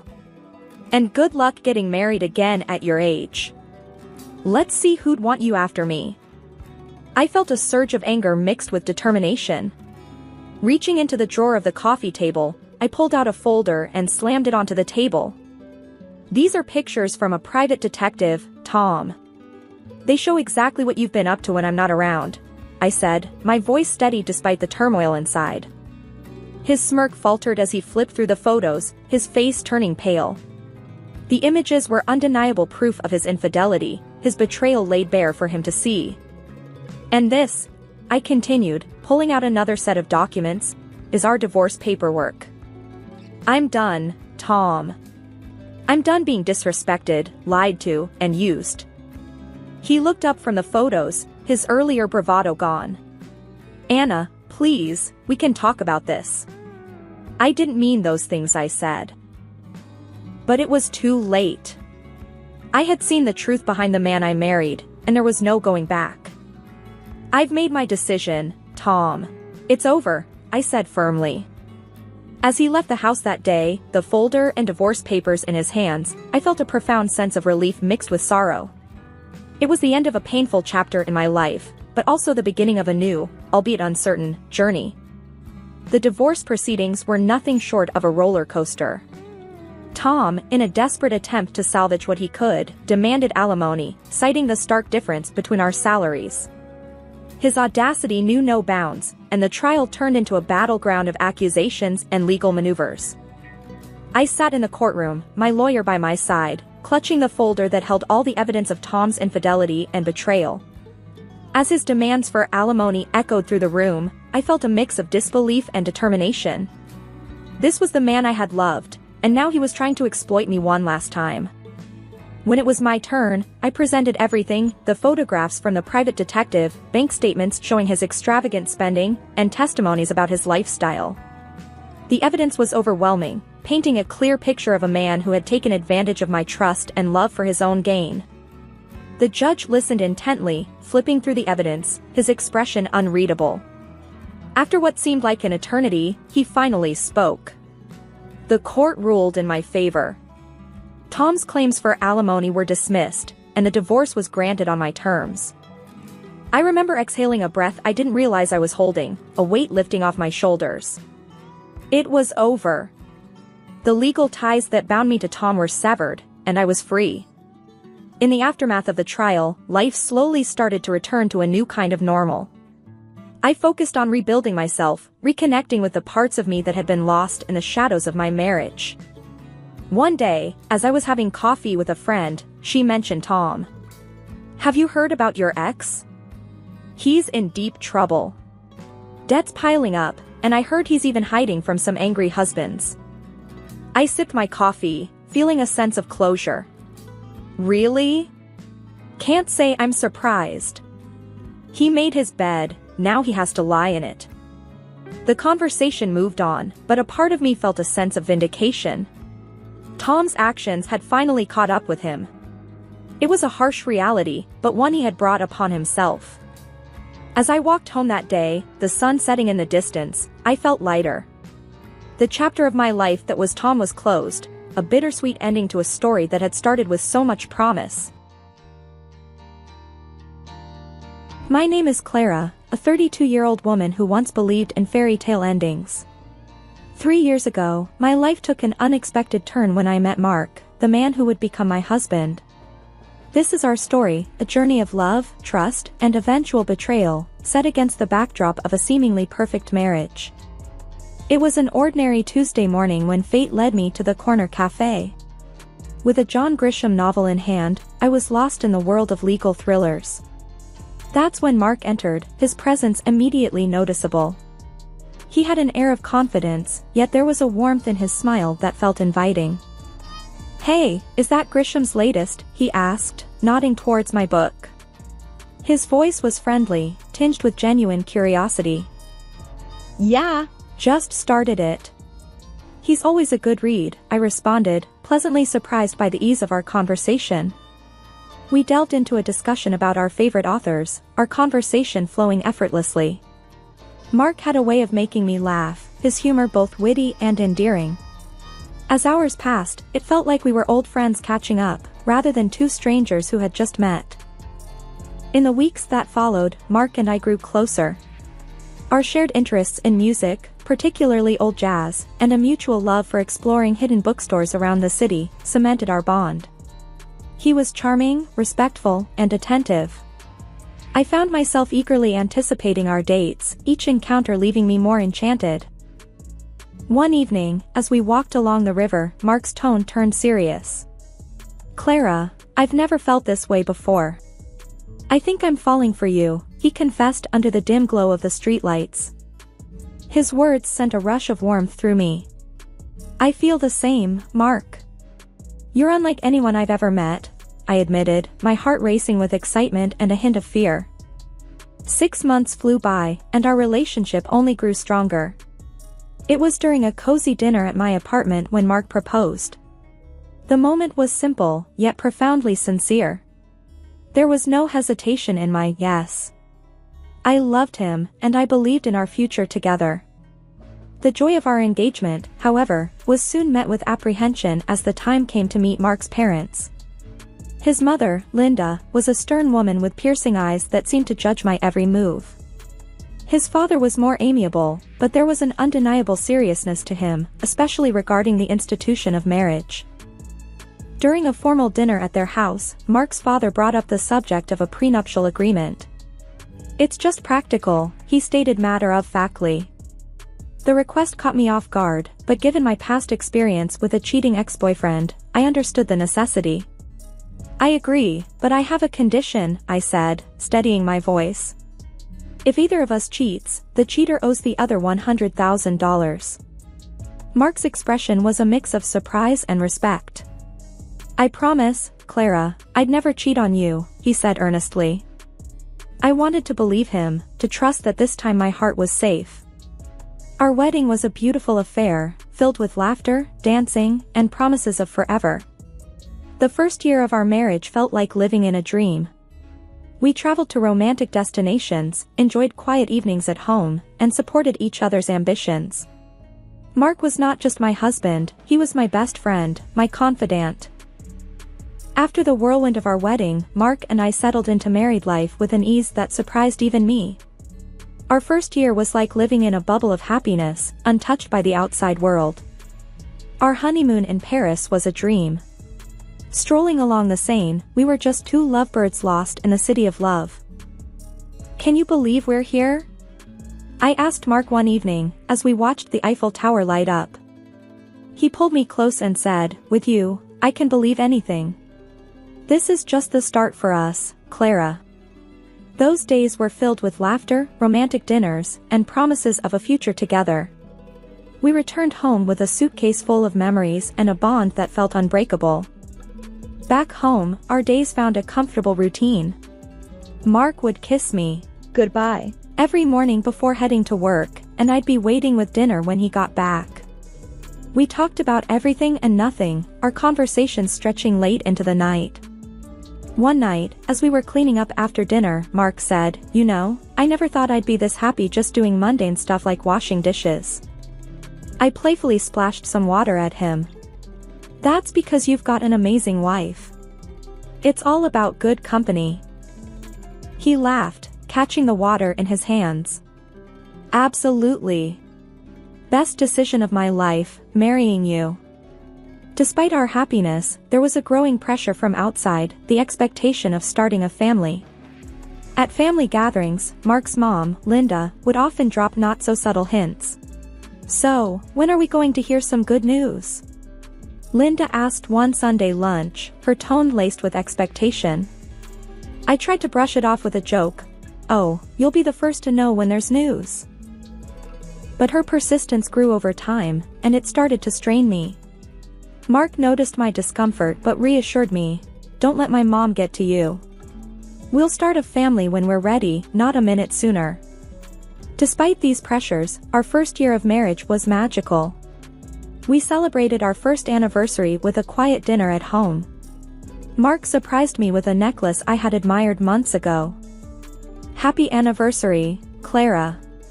Here's to many more years of happiness," he said, his eyes shining with love. I felt tears prick my eyes as I said, "Thank you, Mark. I couldn't have asked for a better partner in life." That night, as we cuddled on the couch, I couldn't help but feel incredibly lucky. I had a husband who loved me, a cozy home, and a future that seemed bright. As our second year of marriage began, the pressure from Mark's family, especially his mother Linda, started to take a toll on me.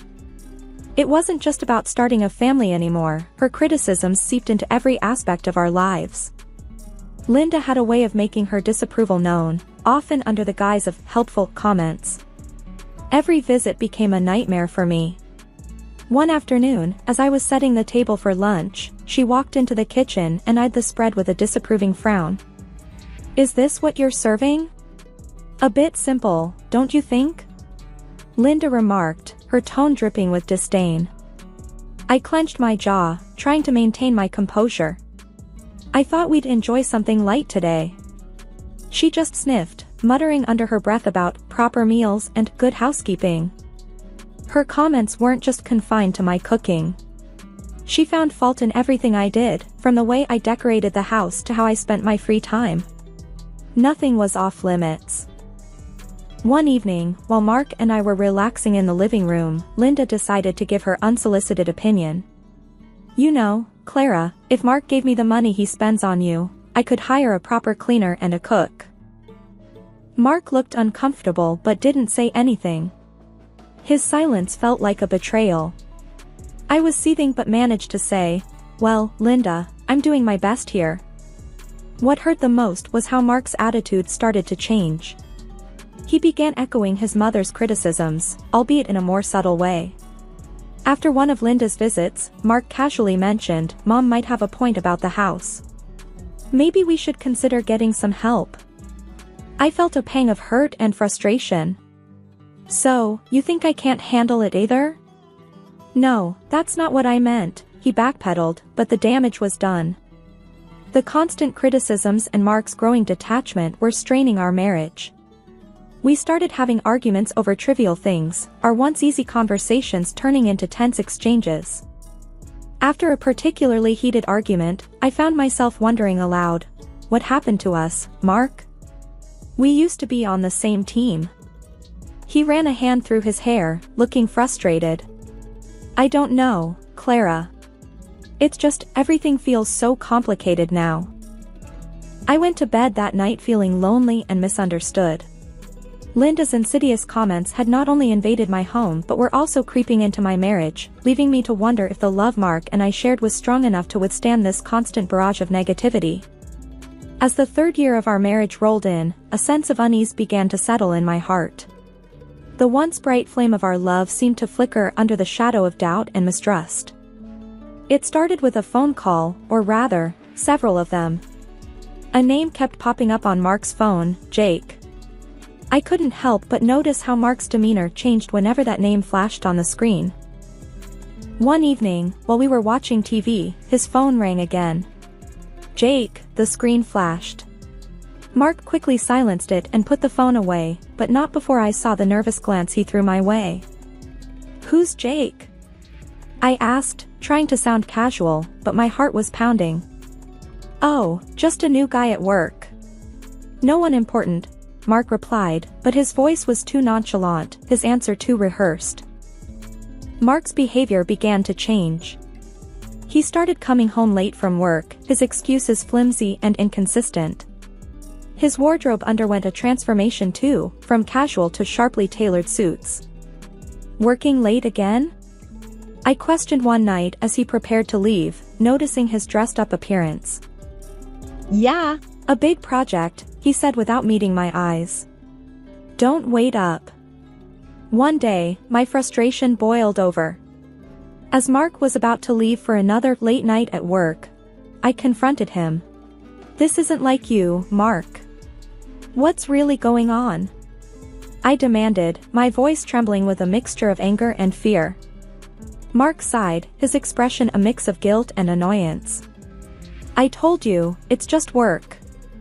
Why can't you trust me?" "Because you're hiding something.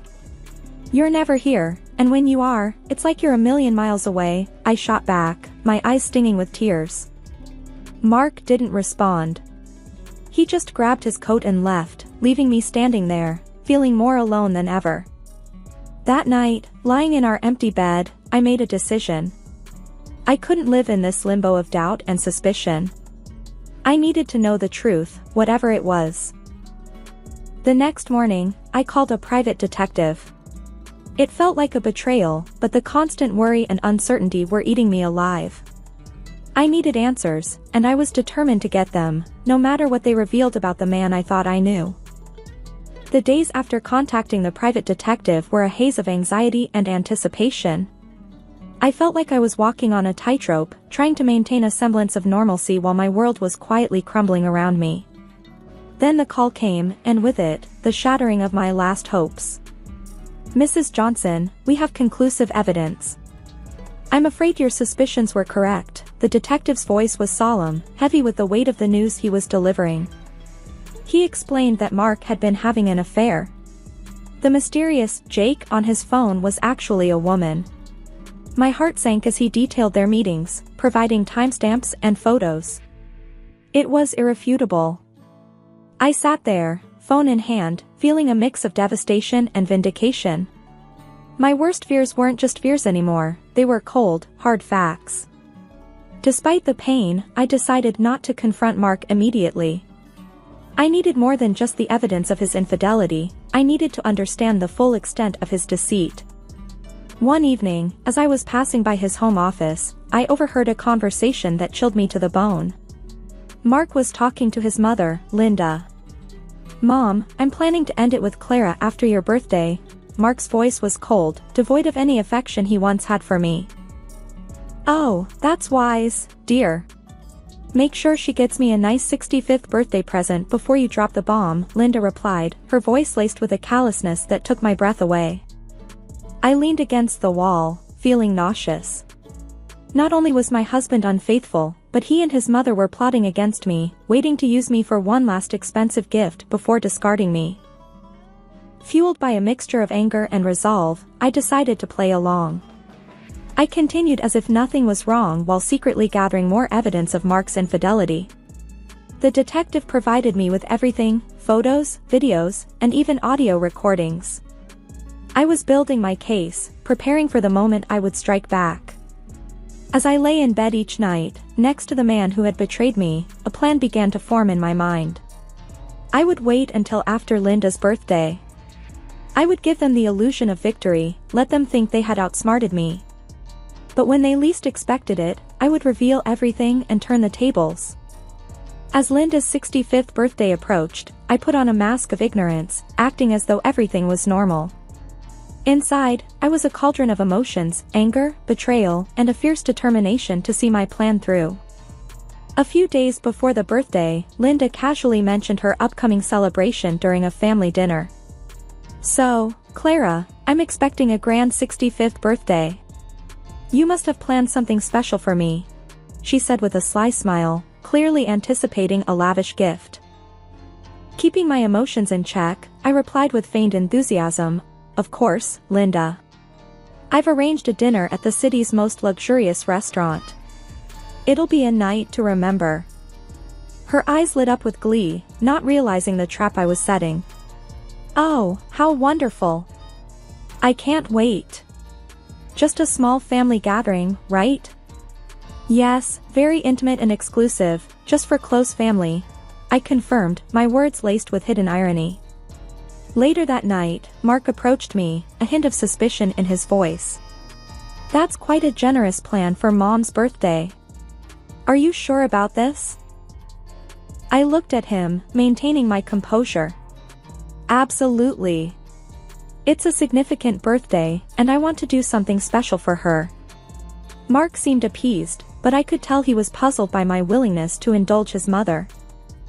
As the day of the dinner drew near, I took care of the final arrangements. I confirmed the booking in Linda's name, rechecked the guest list, and made sure everything was set for the grand evening. I was playing the dutiful wife and daughter-in-law, but underneath the facade, I was ready to expose the betrayal and deceit that had been festering in our marriage. The night before the dinner, as I lay in bed, I couldn't help but feel a twisted sense of satisfaction. I was hours away from turning the tables on Mark and Linda. They thought they were using me for one last benefit before discarding me. Little did they know, I was the one controlling the game now. The evening of Linda's 65th birthday was set in a luxurious restaurant, every detail meticulously planned to reflect the grandeur of the occasion. As Linda reveled in the opulence, I played the part of the gracious daughter-in-law, masking my inner turmoil with a practiced smile. As the dinner drew to a close, the waiter presented the bill is for $4,500. I reached for my card with a steady hand, my heart pounding in my chest. After swiping the card, I glanced around the table, seeing Linda's satisfied smirk and Mark's uneasy expression. "Thank you for such a wonderful evening, Clara." "This is truly generous," Linda cooed, her voice dripping with insincerity. It was then that Mark leaned in, his voice laced with mockery. "By the way, Clara, I want a divorce." The words hit me like a physical blow, but I refused to let them see my pain. Linda, seizing the moment, chimed in sharply, "Well, then, I guess you should leave.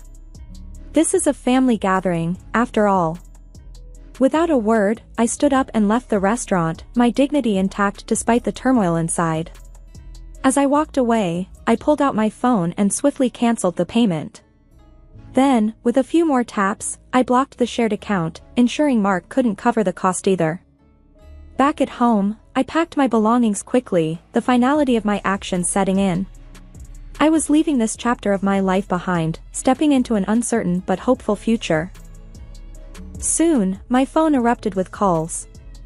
I answered, and Linda's voice, shrill with rage and panic, filled my ears. "The payment didn't go through. The restaurant staff called the police. What have you done?" Her words were a cacophony of anger and disbelief, but I remained silent, letting her tirade wash over me. This was their doing, their betrayal and manipulation coming back to haunt them. After hanging up, I looked around the empty house, a place once filled with dreams and love now just a hollow shell. I took a deep breath, stepped out the door, and didn't look back. Their calls continued, a desperate plea for help that I no longer felt obliged to answer. I had made my move, exposed their deceit, and now it was time for me to rebuild, away from the lies and the pain that had defined my life for far too long. After leaving my marital home, I spent a restless night at a friend's place, my mind racing with what needed to be done next. The morning sun brought with it a sense of clarity and determination. It was time for the final confrontation.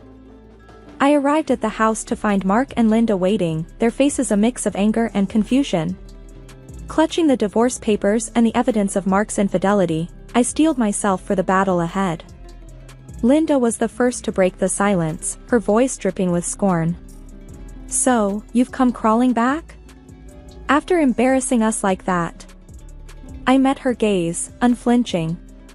I'm not here to crawl. I'm here for a divorce.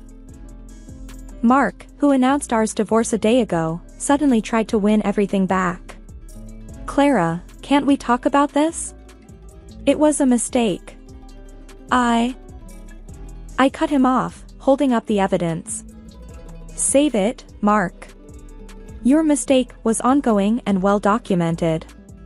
Linda scoffed, trying to regain control. You think you can just walk away and leave us with nothing? You're nothing without us. I laid the divorce papers on the table. Actually, it's you who will be leaving me with something. According to our prenup, Mark owes me $100,000 for his infidelity. Mark's face went pale, and Linda's eyes widened in shock. As they scrambled to respond, I felt a weight lifting off my shoulders. This was it, the end of the lies, the deceit, and the pain. You can try to fight this, but the evidence is clear. I suggest you pay up and move on, I said, my voice steady. Mark looked defeated, and Linda was speechless, her usual bravado gone. With no further words, I turned and walked out of the house, the door closing behind me with a finality that felt like freedom. The calls and pleas that followed fell on deaf ears. I had closed that chapter of my life for good. In the end, they paid. Mark had to borrow from his parents, but I didn't care where the money came from. It was a small compensation for the betrayal, but more importantly, it was closure. As I sat in the lawyer's office, signing the last of the papers, I felt a sense of peace. The journey had been painful, full of betrayal and heartache, but I had come out stronger, more resilient. I walked out into the sunlight, a free woman, ready to start anew. The future was uncertain, but it was mine to shape. After all the darkness, I finally felt like I was stepping into the light. I sat on the worn-out couch, a couch that once held stories of laughter and late-night movies. Now, it was just an old piece of furniture in a room filled with memories of a happier past.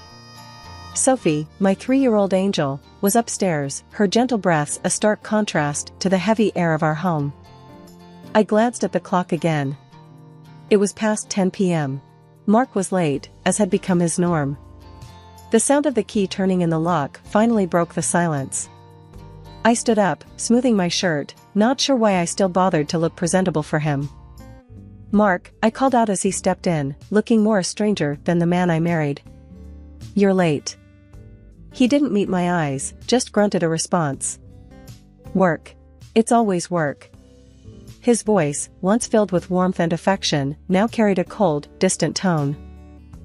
I tried to sound casual. Sophie asked about you today. She wanted to know when Daddy would be home. He shrugged off his coat, hanging it carelessly on the rack. Kids ask a lot of things. Doesn't mean we always have answers.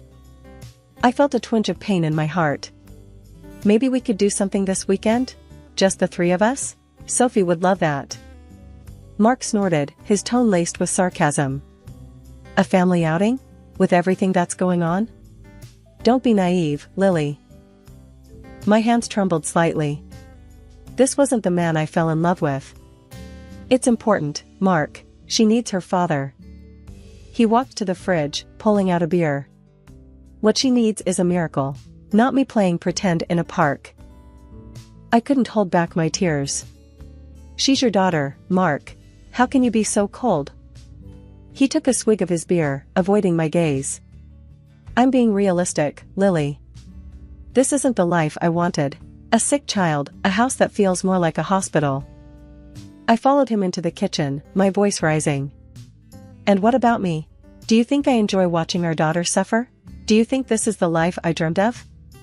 Mark slammed the beer bottle on the counter. I don't know, Lily. I really don't. But I know I can't do this anymore. I felt a surge of anger. You want to walk away? From your own child? He drained his beer in one long gulp. I need space. I can't deal with this, suffocation. Suffocation? I echoed, disbelief in my voice. Is that what your family is to you now? Mark turned away, his shoulders tense. It's not just that. It's everything. The constant hospital visits, the medical bills, the way our lives revolve around Sophie's illness. I didn't sign up for this. I was at a loss for words. How had our love turned into this bitter reality? So, what's your plan, Mark? Leave us? Start over somewhere else? He didn't answer, just walked past me, his footsteps heavy against the wooden floor. I stood there, a mix of emotions churning inside me. Anger, sadness, and a profound sense of betrayal. Later, as I lay in bed, the space next to me cold and empty, I listened to the distant sound of Mark's TV from the other room. The divide between us had grown too vast to bridge. The man I married, the father of my child, was now a stranger living under the same roof. The hospital room was stark and clinical, a sharp contrast to the warm, lived-in feel of our home. Sophie lay in the small hospital bed, her tiny chest rising and falling steadily. I sat beside her, holding her small hand, trying to draw strength from her innocent slumber. Nurse Janet walked in, her face a mask of professional kindness. "How's our brave girl doing today, Lily?" I managed a weary smile. "She's a fighter. Always has been." Janet checked Sophie's vitals, her movements efficient and gentle. "She's in good hands here. The surgery team is one of the best." I nodded, my throat tight with unspoken fears. "I know. I just wish Mark could be here more. She keeps asking for him." Janet gave me a sympathetic look. "Fathers often find it hard to cope with these situations. But you're doing an amazing job." I sighed, feeling the weight of loneliness. "It's hard doing it alone, you know? He's just not the same anymore." As if on cue, Mark walked in, his arrival less comforting than I had hoped. He glanced at Sophie and then at me, his expression unreadable. "How is she?" "The same," I replied, trying to keep my voice steady. He fiddled with his phone, avoiding eye contact. "I can't stay long. Work's crazy." I felt a flash of anger. "Work, right. Because that's what's important right now." Mark looked up, his eyes cold. "What do you want from me, Lily? To sit here and watch her sleep?" I bit back a sharp retort, focusing on Sophie instead. "She asked for you today, Mark. She misses her dad." He shrugged, his detachment like a physical barrier. "I'm here, aren't I?" Before I could respond, Sophie stirred, her little voice weak but clear. "Daddy?" Mark's face softened momentarily as he moved closer to her. "Hey, princess. Daddy's here." Sophie smiled faintly, reaching out for him. "Stay with me, Daddy?" I watched, a mix of hope and sorrow in my heart. Mark hesitated, then sat on the edge of the bed. "I can't stay long, Sophie. Daddy has to work." Her smile faded, a look of understanding far beyond her years in her eyes. "It's okay, Daddy. I love you." Mark forced a smile, patting her hand. "I love you too, kiddo." As he stood to leave, I felt a surge of resentment. "She needs you, Mark. We need you." He paused, his back to us. "I'm doing what I can, Lily." But his words rang hollow in the sterile room. I watched him leave, a familiar sense of abandonment settling over me. Sophie's hand gripped mine, her small presence a reminder of the fight ahead of us. The room fell silent again, save for the beeping of the monitors. I leaned closer to Sophie, whispering promises of better days. Promises I wasn't sure I could keep. But in that moment, all I had was hope and the unwavering love for my daughter. The silence in the room was broken by a call from my friend Lisa, who worked as a realtor for a local company. I sat in the dimly lit hospital cafeteria, clutching a lukewarm cup of coffee. My mind was a whirlwind of betrayal and shock after Lisa's call. Mark was selling our house, our home. Anger and disbelief swirled within me, fueling a determination I hadn't felt in months. Lisa slid into the seat across from me, her expression a mix of concern and anger. "I can't believe he's doing this, Lily. Selling your house while you're here, with Sophie." I took a deep breath, trying to steady my shaking hands. "I need you to delay the sale, Lisa. Buy me some time." Lisa nodded, her eyes hard. I'll do what I can. But we don't have much time. He's pushing for a quick sale. I leaned forward, my voice low and firm. I won't let him get away with this. He thinks he can just steal my house and run off with whoever she is? Lisa reached out, her hand gripping mine. Do you have a plan? A plan. The word echoed in my mind. I had been reactive for too long, letting life and Mark's indifference dictate my days. But not anymore. I'm going to fight back. I'll start by talking to a lawyer. There has to be a way to stop this. Lisa's expression shifted to one of support. Good. You fight this, Lily. And I'm here, every step of the way. I nodded, feeling a spark of resolve. And I'll need to gather evidence. Proof of his betrayal, the fraud. Anything that can help my case. Let's start with the house sale, Lisa suggested. I'll dig up everything I can on the buyer, the deal, anything out of the ordinary. I sipped my coffee, its bitterness mirroring my mood. I can't believe he's doing this to me, to Sophie. After everything we've been through. Lisa's hand tightened around mine. He's a coward, Lily. And he's going to regret underestimating you. I stood up, my resolve strengthening. He's going to pay for this, Lisa. He's going to pay for hurting my daughter, for trying to take away our home. I'll make sure of it. Lisa stood with me, her eyes fierce. Let's do this, Lily. Let's show him he picked the wrong woman to mess with. Hidden from view, I stood just outside the realtor's office, my heart racing. Through the slightly ajar door, I could hear the voices inside. Mark was there, his tone smooth and confident as he spoke to the potential buyers. And she was there too, his mistress, her laughter tinkling like a bell, completely oblivious to the storm she was a part of. I watched as Mark handed over a stack of papers to the buyers. His charm was on full display, the same charm that had once swept me off my feet. This is a fantastic opportunity, he was saying.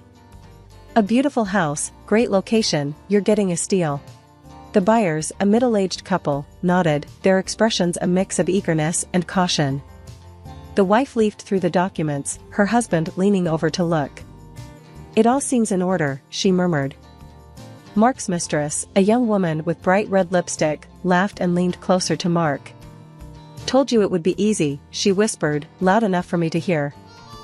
I felt a surge of anger, but I forced myself to stay put, to observe. This was about gathering evidence, understanding the depth of Mark's deceit. The husband looked up, a question in his eyes. And the current owner? She's agreed to all this? Mark's response was swift, a lie so smooth it sounded like truth. Absolutely. She's moved on. Wants to sell the place quickly. I clenched my fists, my nails digging into my palms. How could he lie so blatantly? The audacity of it made my blood boil. Lisa, who was playing her part in my game, intervened. We can proceed with the sale as soon as you're ready.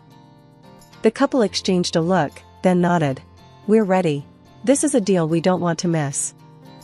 I watched as they began to sign the papers, the finality of each stroke like a dagger in my heart. But I needed to stay focused. This was not the time for emotions, it was the time for action. Mark's laughter brought me back to the moment. He was toasting with the buyers, his mistress clinging to his arm. To new beginnings, he said, raising his glass. I stepped into the room, my gaze fixed on Mark. Enjoying yourself, Mark? Everyone turned, shock and confusion on their faces. Mark's smile faltered. Lily, what are you doing here? I walked up to them, my steps firm. I'm here to stop you from making the biggest mistake of your life. Mark's mistress scoffed, rolling her eyes. What are you talking about? The deal is done. I smiled, but it was cold, devoid of any warmth. Is it, now? Because I don't remember signing off on selling my house. The buyers looked uncomfortable, exchanging glances. We were told everything was in order, the husband said, his voice uncertain. Mark stepped forward, trying to assert control. Lily, you're confused. This is for the best. I shook my head. No, Mark. The only confusion here is yours if you think you can forge my signature and get away with it. The room went silent. Mark's face turned a shade paler. "You can't prove anything," he blurted out. I pulled out a set of documents from my bag. "Actually, I can. And I have. These are the real papers. The ones you have are forgeries." Mark's mistress tugged at his arm. "Mark, what's she talking about? Tell me this isn't true." But Mark was speechless, his usual confidence shattered. That's when the door opened, and 2 police officers walked in. One of the officers looked directly at Mark. "Mark Johnson? You're under arrest for fraud and forgery." Mark's face drained of color. He looked at me, his eyes filled with disbelief. "You called the cops?" I met his gaze, my voice steady. "Yes, I did. You broke the law, Mark. And you tried to steal my home." As the officers handcuffed Mark, his mistress started to cry, her makeup smearing. The buyers quickly gathered their things, eager to distance themselves from the situation. One of the officers turned to me. "We'll need your statement, ma'am." I nodded, feeling a sense of justice. "Of course, officer." As they led Mark away, he looked back at me, his expression a mix of anger and regret. But I felt no sympathy. He had made his choice, and now he was facing the consequences. Lisa smiled at me, nodding her head approvingly. I smiled back and left the office, a weight lifted off my shoulders. I had stood up for myself and Sophie. I had fought back. And this was just the beginning. After Mark's arrest, I found myself in the lawyer's office, the walls lined with law books and the air heavy with the scent of leather. My lawyer, Mr. Thompson, was a no-nonsense man in his 50s, his face etched with lines of experience. He glanced at the file in front of him. "Lily, your husband's actions have opened up a big can of worms. The fraud charge is serious." I sat across from him, my hands clasped tightly in my lap. "I know, Mr. Thompson. But I couldn't let him get away with it. Not after everything." Mr. Thompson nodded, understanding in his eyes. "I respect that. Now, about the divorce and custody battle. You're in a strong position, but it won't be easy." I leaned forward. "I'm ready for it. I have to do this for Sophie. She deserves a stable home." The lawyer shuffled some papers. "What about alimony and child support? Given Mark's likely incarceration, it's going to be complicated." I sighed, a mix of determination and sadness in my voice. "I want what's fair for Sophie. She's my priority." As for Mark, he made his choices. Mr. Thompson looked at me, his expression serious. "You're a strong woman, Lily. We'll fight for what's right for you and your daughter." As I left the office, my phone rang. It was Mark. I hesitated but answered. "What do you want, Mark?" His voice came through, laced with desperation. "Lily, please. I messed up. I know that. But don't take Sophie away from me." I stopped in my tracks, anger rising. "You thought about Sophie when you tried to sell our house? When you spent your days with that woman?" He was silent for a moment. I lost my way. "But I'm her father, Lily. I love her." I clenched my phone tighter. "Love isn't just words, Mark. It's actions. You failed us both." Mark's voice cracked. "I'll do anything to make it right. Please, Lily." I shook my head, even though he couldn't see me. "It's too late for that. You'll see Sophie, but only under supervised visits. That's non-negotiable." There was a pause, then a soft, defeated sigh from Mark. "Okay, I understand." The days were a whirlwind. I spent most of my time with Sophie, ensuring she felt loved and secure amidst the chaos. Her laughter was a balm to my wounded heart. One afternoon, while Sophie napped, I received a call from my sister, Laura. "Hey, Lily, how are you holding up?" Laura's voice was always a mix of concern and strength. I sighed, staring out the window. "I'm managing, Laura. It's tough, but I'm getting through it." Laura was silent for a moment. "I heard about Mark. I'm so sorry, Lily. But I'm proud of you for standing up to him." I smiled faintly. Thanks, Laura. It's hard, but I have to be strong for Sophie. She needs me now more than ever. Laura's voice softened. And what about you? Who's being strong for Lily? Her question caught me off guard. I had been so focused on Sophie and the legal battle that I hadn't given much thought to myself. I don't know, Laura. I guess I haven't had time to think about that. Laura was firm. You need to take care of yourself too, Lily. You can't pour from an empty cup. I knew she was right. I'll try, Laura. It's just, everything feels overwhelming right now. You're not alone, Lily. Remember that. I'm here for you, always. The next day, I visited a therapist, Dr. Martin. His office was a small, cozy room with soft lighting and a comfortable couch. He greeted me with a warm smile. Lily, it's good to meet you. How can I help you today? I took a deep breath, unloading my worries and fears. I just feel so lost, Dr. Martin. Everything I knew, everything I trusted, it's all been turned upside down. Dr. Martin nodded, his voice gentle.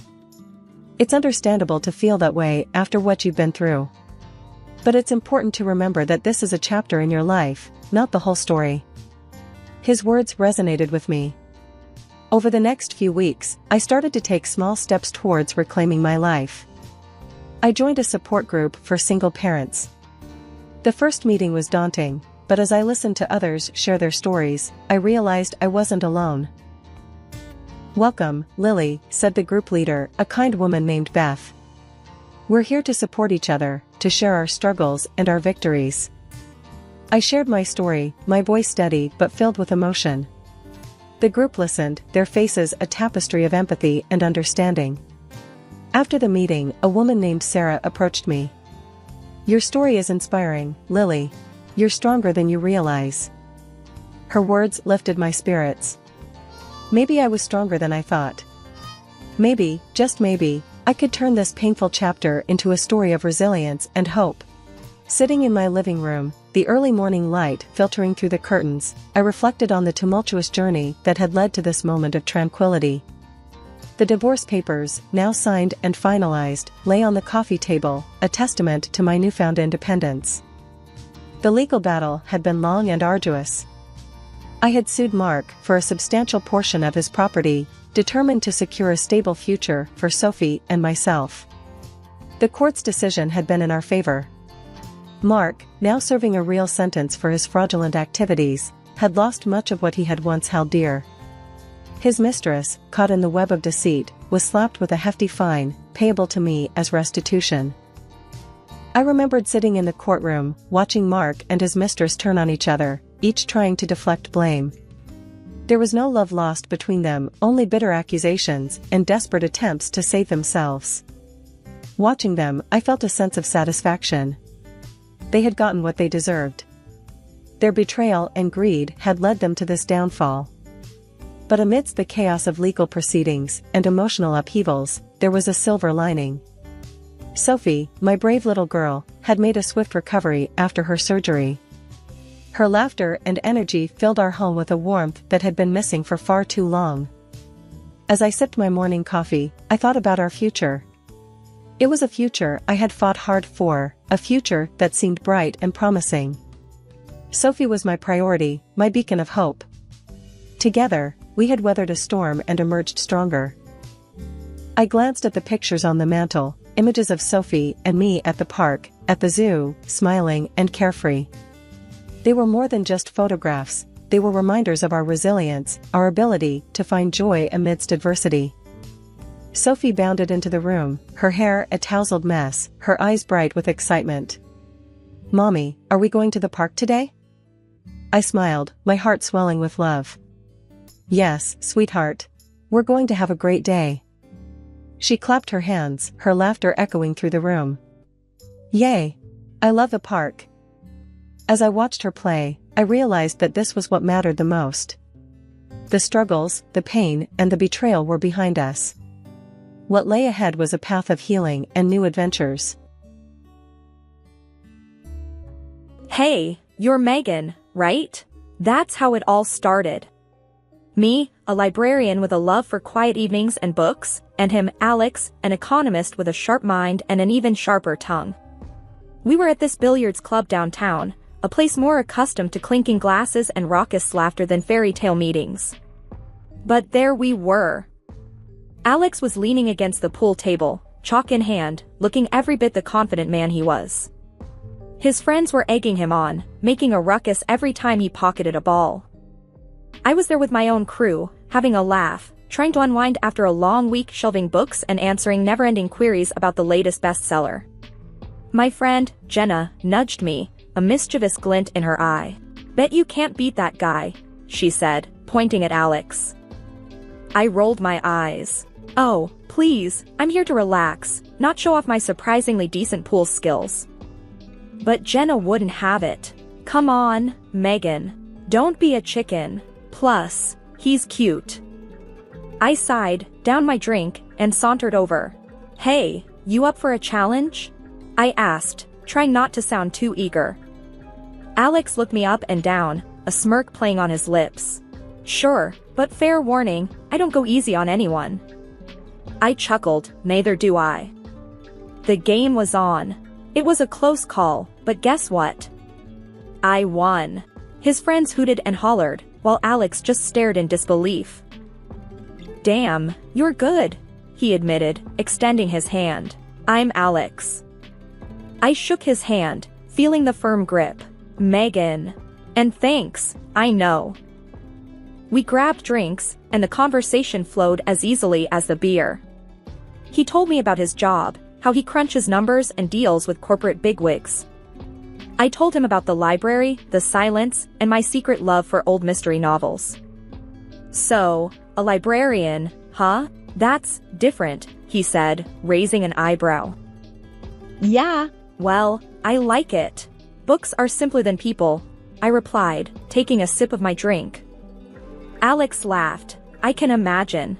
But you seem to handle people pretty well too." The evening rolled on, and before I knew it, I was agreeing to see him again. It was crazy, unexpected, but exciting. A few weeks later, he introduced me to his parents. His dad, George, was a soft-spoken man with a warm smile. His mom, Linda, was all charm and grace, or so it seemed. "Nice to finally meet you, Megan. Alex hasn't stopped talking about the girl who beat him at pool," Linda said, her voice dripping with something I couldn't quite place. I smiled, trying to keep it polite. "Well, it was just a lucky shot." "Oh, I doubt that," Linda said, her eyes sharp. "Alex isn't easily beaten." The evening passed with more small talk, a few laughs, and a sense that maybe, just maybe, this was the start of something good. If only I knew then what was lurking beneath those polite smiles and casual conversations. After a few blissful months, Alex and I found ourselves seated at his parents' dining table for a family dinner. It was supposed to be a regular evening, good food, a bit of wine, and casual conversation. But, oh, how wrong I was. Linda, always the hostess, had laid out an impressive spread. Roast chicken, veggies, and all the trimmings. George, as usual, was quiet but had a welcoming smile. The evening started off well enough, with light banter and updates about our lives. Then, as we were digging into dessert, Linda turned to Alex, her tone casual yet loaded. "So, Alex, now that you're married, how much will you be sending us each month?" I nearly choked on my pie. Alex put down his fork, his face a mixture of surprise and discomfort. "Mom, what do you mean? Megan and I have our expenses, and we haven't really discussed." Linda cut him off, her voice sharp. "Well, you've been helping out with our bills, haven't you? It's only right you continue. After all, family supports each other." I glanced at Alex, unsure of how to react. This was new to me. Alex never mentioned any financial help to his parents. George tried to intervene, his voice gentle. "Linda, let's not discuss this at the dinner table." But Linda was relentless. "No, George, this is important. We need to know. We have our expenses, and Alex has always helped." Alex cleared his throat, trying to keep the peace. Mom, things have changed. Megan and I have our own family to think about now. I can't promise anything regular. Linda's face turned red, her eyes blazing. Changed? So, what? We're not family anymore. Is that it? You get a wife, and suddenly your parents don't matter. I was stunned. This wasn't the Linda I met a few months back. This was someone else, someone consumed by greed and anger. Mom, that's not fair. You know I care about you and Dad, but I have responsibilities, Alex said, his voice firm yet calm. Linda slammed her hand on the table. Responsibilities? To her? She pointed at me, her words like daggers. What has she done for you?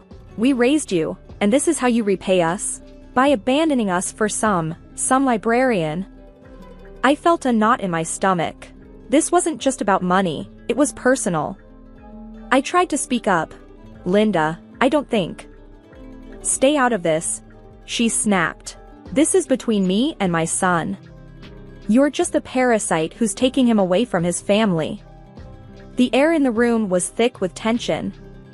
George reached for Linda's hand, trying to calm her. Linda, please, let's not say things we'll regret. But Linda was beyond reason. Regret? The only regret here is that my son married someone who's now taking him away from his duties as a son. Alex stood up, his chair scraping against the floor.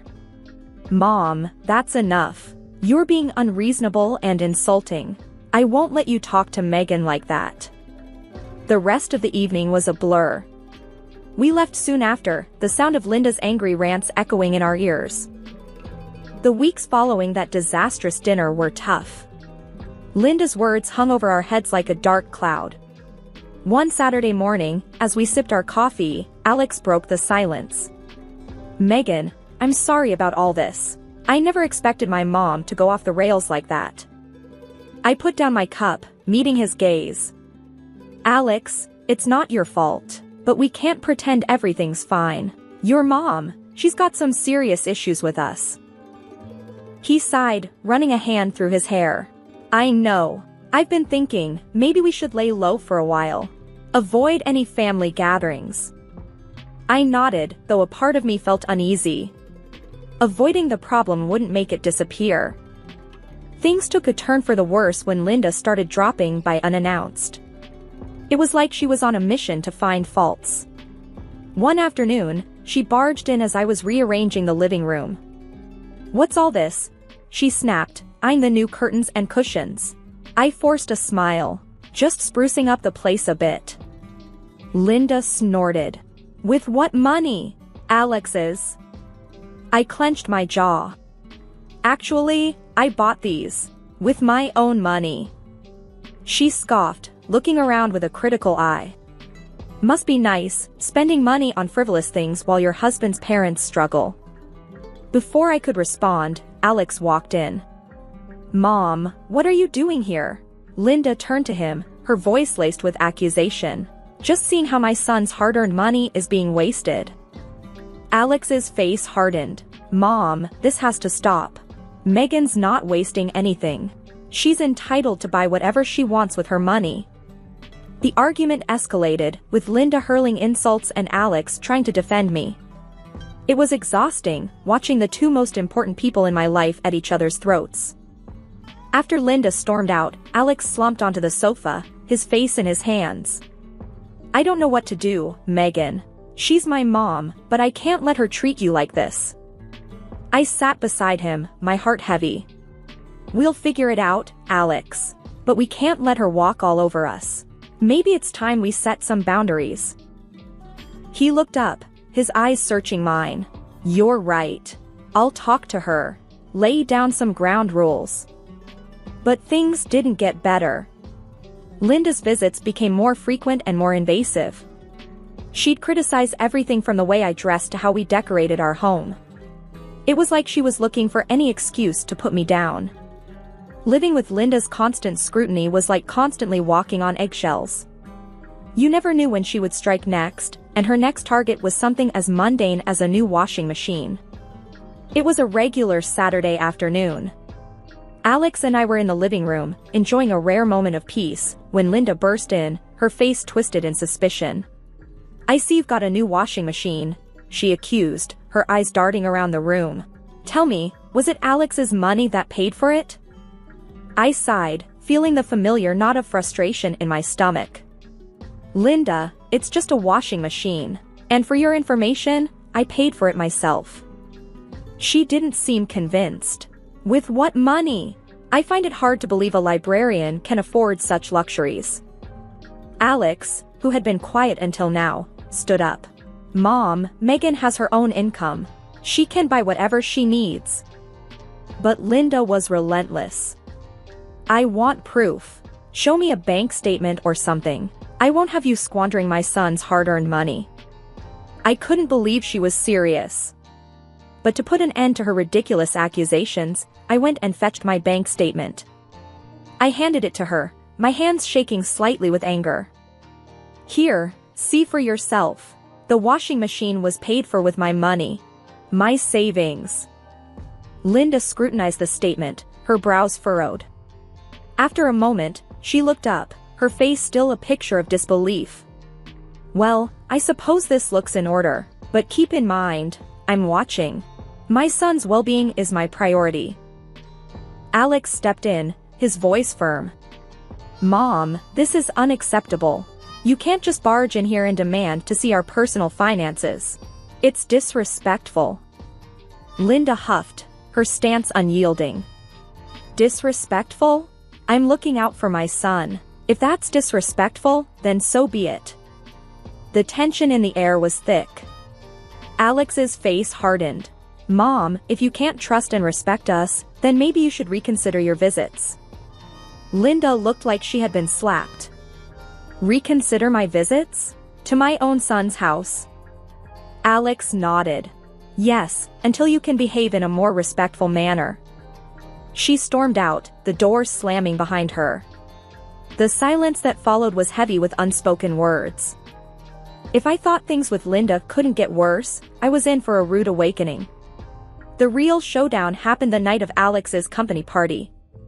It was supposed to be a big deal for him, and I wanted to make it special. That evening, I dressed in a new evening gown I'd bought just for the occasion. It was elegant, a turquoise that shimmered under the light. I was admiring myself in the mirror when the doorbell rang. Alex was still in the shower, so I went to answer it. Standing there, to my dismay, was Linda, her eyes immediately zeroing in on my dress. Well, isn't that fancy? How much did this little number set Alex back?" I clenched my teeth, trying to keep my cool. "Linda, it's nice to see you. This dress was my purchase, and it didn't set Alex back anything." She walked in, uninvited, her gaze critical. "Surely you don't expect me to believe you can afford a dress like that on a librarian's salary." Before I could respond, Alex came out, looking sharp in his suit. "Mom, what are you doing here?" She turned to him, her tone accusatory. "I was just asking Megan about her dress. It looks expensive." Alex sighed, his expression tired. "Mom, not this again. Megan bought it herself. Can we please not do this tonight?" Linda's eyes narrowed. "I just find it hard to believe, is all. With the way she spends, one would think she's trying to bankrupt you." I was about to retort when suddenly, Linda's hand, holding a glass of cherry juice, accidentally slipped, splashing the juice all over my dress. I gasped, my eyes wide in shock. "Linda, what the hell?" Linda put a hand over her mouth, a fake look of concern on her face. "Oh, dear. How clumsy of me. I'm so sorry, Megan." Alex's face was a mask of anger. "Mom, that was clearly on purpose. What are you trying to do?" She shrugged, her act dropping. "I'm just showing what happens when you live beyond your means. Maybe next time, you'll think twice before buying such extravagant things." I was shaking, rage and humiliation battling inside me. "This is unbelievable, Linda. You've crossed a line." Alex stepped in between us. "That's enough, Mom. You need to leave. Now."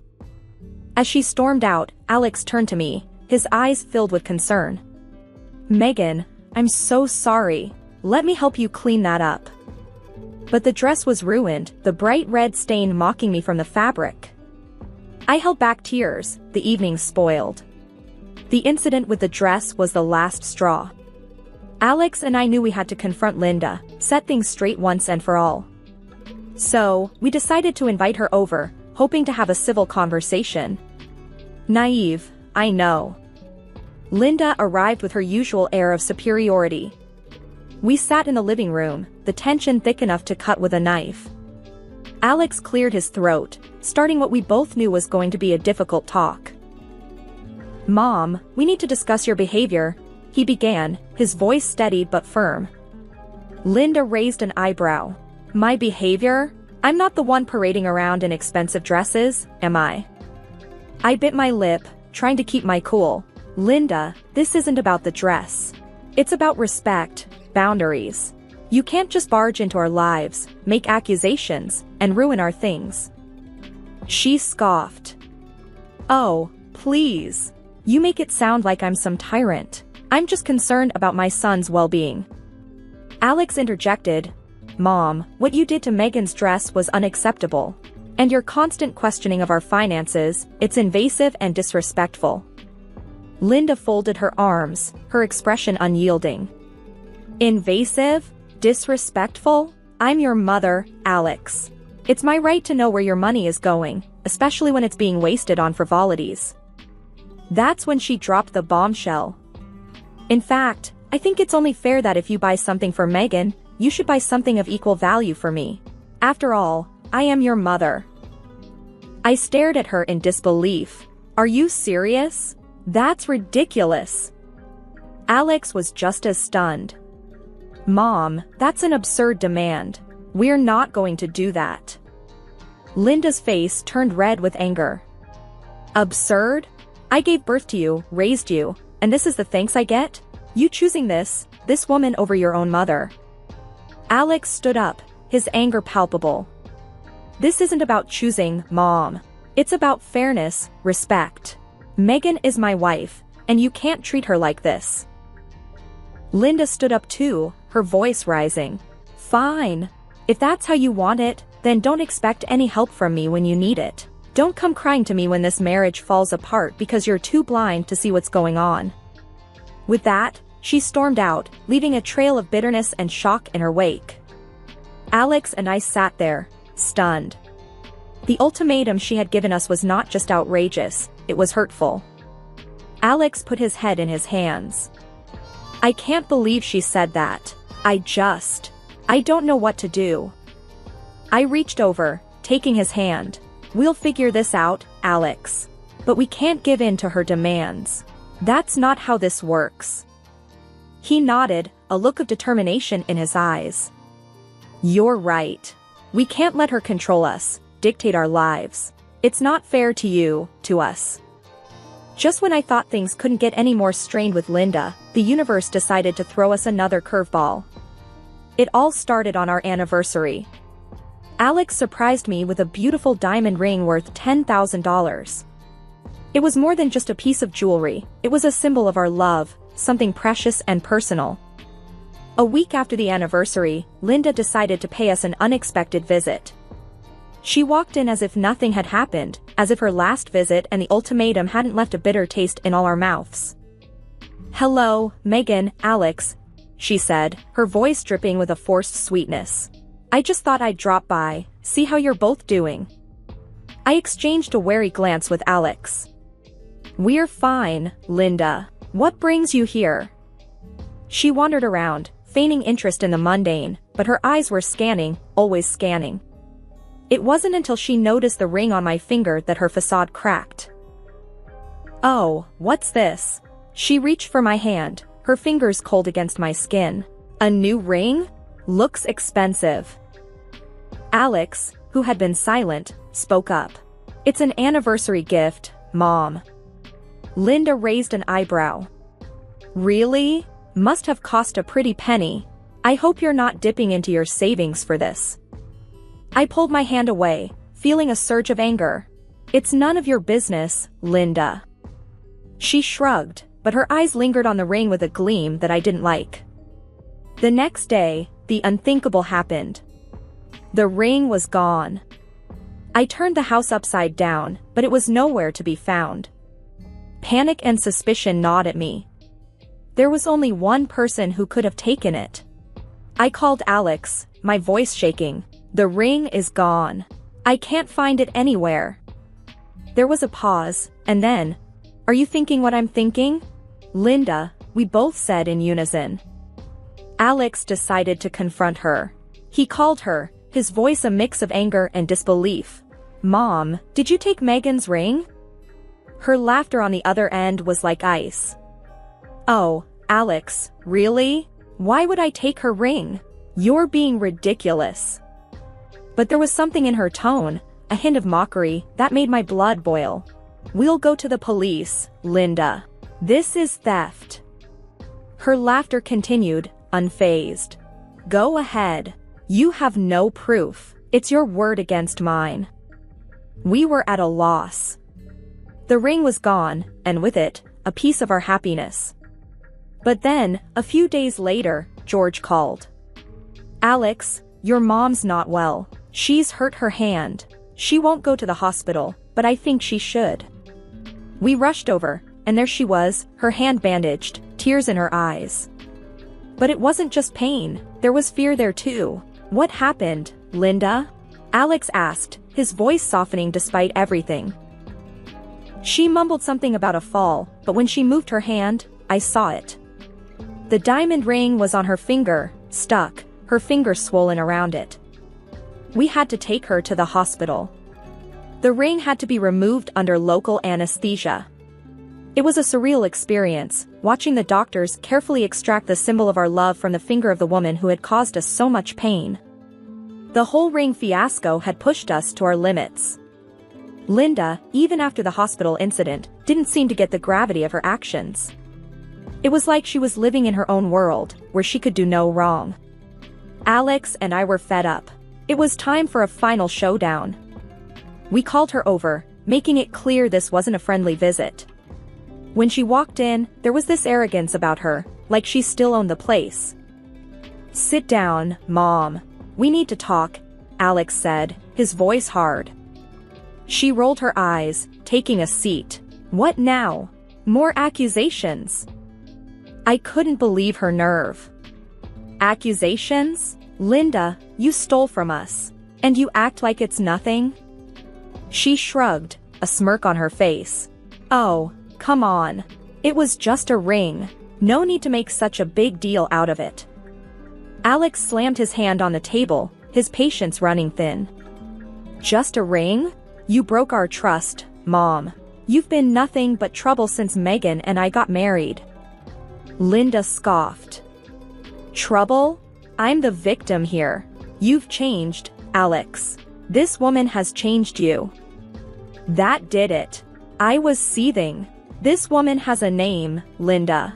And I'm sick of your crap. We've been nothing but patient with you, but you just keep pushing and pushing." Alex nodded, his expression stern. "We're at the end of our rope, Mom. We're not going to sit back and let you walk all over us. That ring stunt? We could go to the police with that." Linda's face fell a bit at that. "You wouldn't dare." "Try us," I shot back. "You need to change your attitude, Linda, or else we're done. No more visits, no more calls. Nothing." She looked at us, finally realizing we meant business. "You're bluffing." Alex stood up, his decision clear. "No, we're not. This is your last chance, Mom. Shape up, or we're cutting you out of our lives." Linda stood too, her face a mix of anger and disbelief. "Fine. If that's how you want it, then have it your way. But don't come crawling back to me." With that, she stormed out, slamming the door behind her. Alex and I just sat there, the silence heavy. In the weeks that followed, we stuck to our word. No calls, no visits. It was tough, especially on Alex, but it was necessary. We needed peace, a break from the constant drama and disrespect. It wasn't an easy decision, but it was the right one. We had to protect our marriage, our sanity, and sometimes that meant making tough choices, even if it hurt. Hello, I'm Sharon, a 26-year-old high school teacher. I've always believed in the quiet magic of everyday life, a belief that seemed to hold true until I met Alex. Our relationship blossomed rapidly, a whirlwind romance that caught me by surprise. When Alex suggested I meet his parents, I anticipated a normal family introduction. However, the reality was far from what I had expected. The day of the meeting was wrapped in an air of nervous anticipation. As a natural redhead, I've always stood out, but I never imagined it would become a point of contention. We arrived at Alex's parents' home, a quaint suburban house with a well-tended garden. Alex, sensing my anxiety, gave my hand a reassuring squeeze. "Don't worry, Sharon. It'll be fine," he said, trying to comfort me. Yet, the moment we entered, I felt like I had stepped onto unwelcoming territory. Mrs. Johnson, Alex's mother, greeted us with a polite but forced smile. Her eyes, however, narrowed slightly as she took in my appearance. "Oh, a redhead," she said, her tone laced with a hint of disdain. "You know what they say about redheads. They're always the ones to watch out for." I felt my face flush with embarrassment, the comment catching me off guard. Alex, clearly upset by his mother's words, responded with a hint of irritation in his voice. "Mom, that's an old wives' tale. Sharon is nothing like that." Mr. Johnson, who seemed younger than his years, stood by, nodding in agreement with his wife's assessment, but not contributing his own words to the conversation. Attempting to defuse the tension, I tried to turn the comment into a joke. "Well, the only thing I'm guilty of cheating on is my diet," I said, forcing a laugh. However, my attempt at humor fell flat. Mrs. Johnson's expression remained unamused. She turned to Alex, her voice firm and serious. "Alex, she's not right for you. We cannot approve of this." Alex's face grew stern, and he took a step forward, his voice laced with determination. "Mom, Dad, I love Sharon. If you can't accept her, then we'll have to do without your blessing." The rest of the visit passed in a blur of strained politeness and unspoken judgments. As we left, I couldn't shake off the feeling of being unfairly judged and labeled, all because of my hair color. After the unsettling encounter with Alex's parents, we decided to have a small, intimate wedding. It was just us and a few close friends in a little chapel downtown.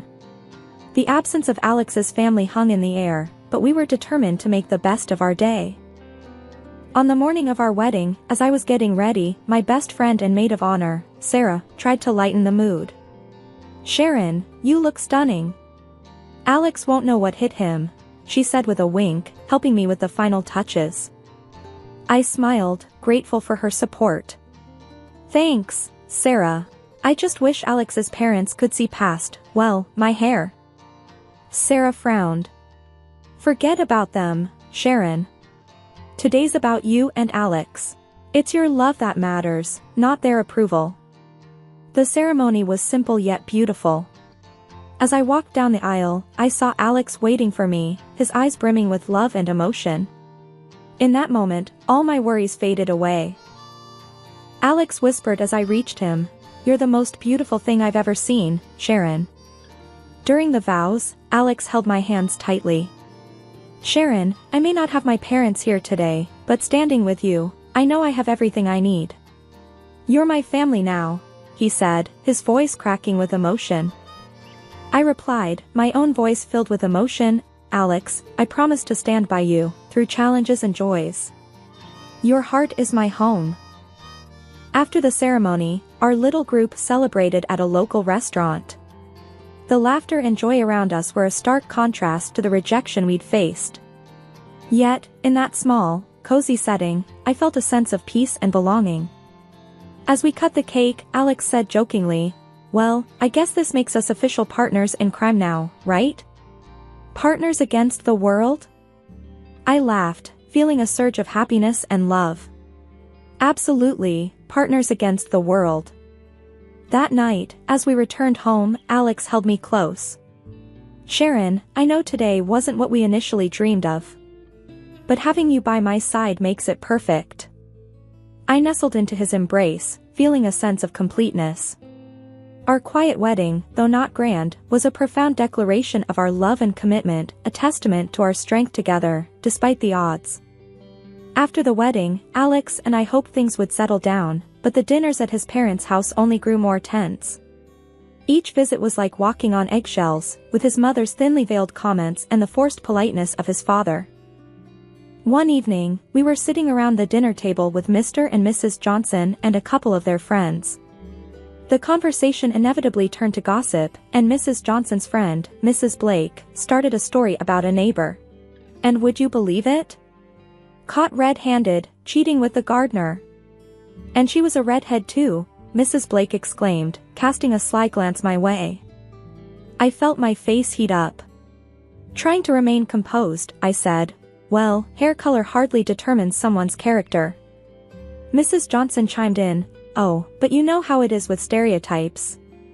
There's always some truth to them. Alex, noticing my discomfort, quickly tried to change the subject. Mom, how about we talk about the new garden you were planning? Sharon has some great ideas for landscaping. But the damage was done. The insinuations hung in the air, making the rest of the dinner extremely uncomfortable. As we were leaving, I couldn't help but express my feelings to Alex. I can't keep doing this. It feels like they're judging me all the time. Alex sighed, a look of frustration crossing his face. I know, Sharon, and I'm sorry. I just don't understand why they can't give you a chance. On the drive home, we were both quiet, lost in our thoughts. The constant strain of these dinners was taking a toll on me, and I wondered how long we could endure this. The dinners at Alex's parents' house had always been a source of anxiety for me, but they became increasingly difficult when his mother started asking me uncomfortable questions. One such evening, I had reluctantly agreed to accompany Alex, hoping things might be different.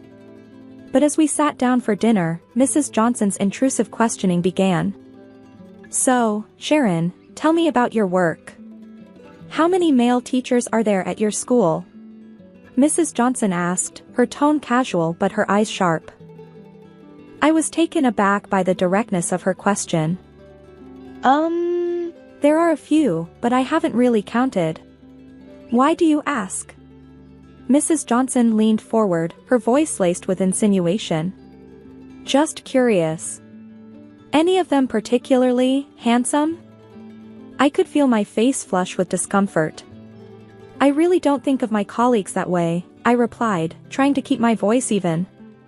Alex, noticing my discomfort, chimed in, Mom, why does that matter?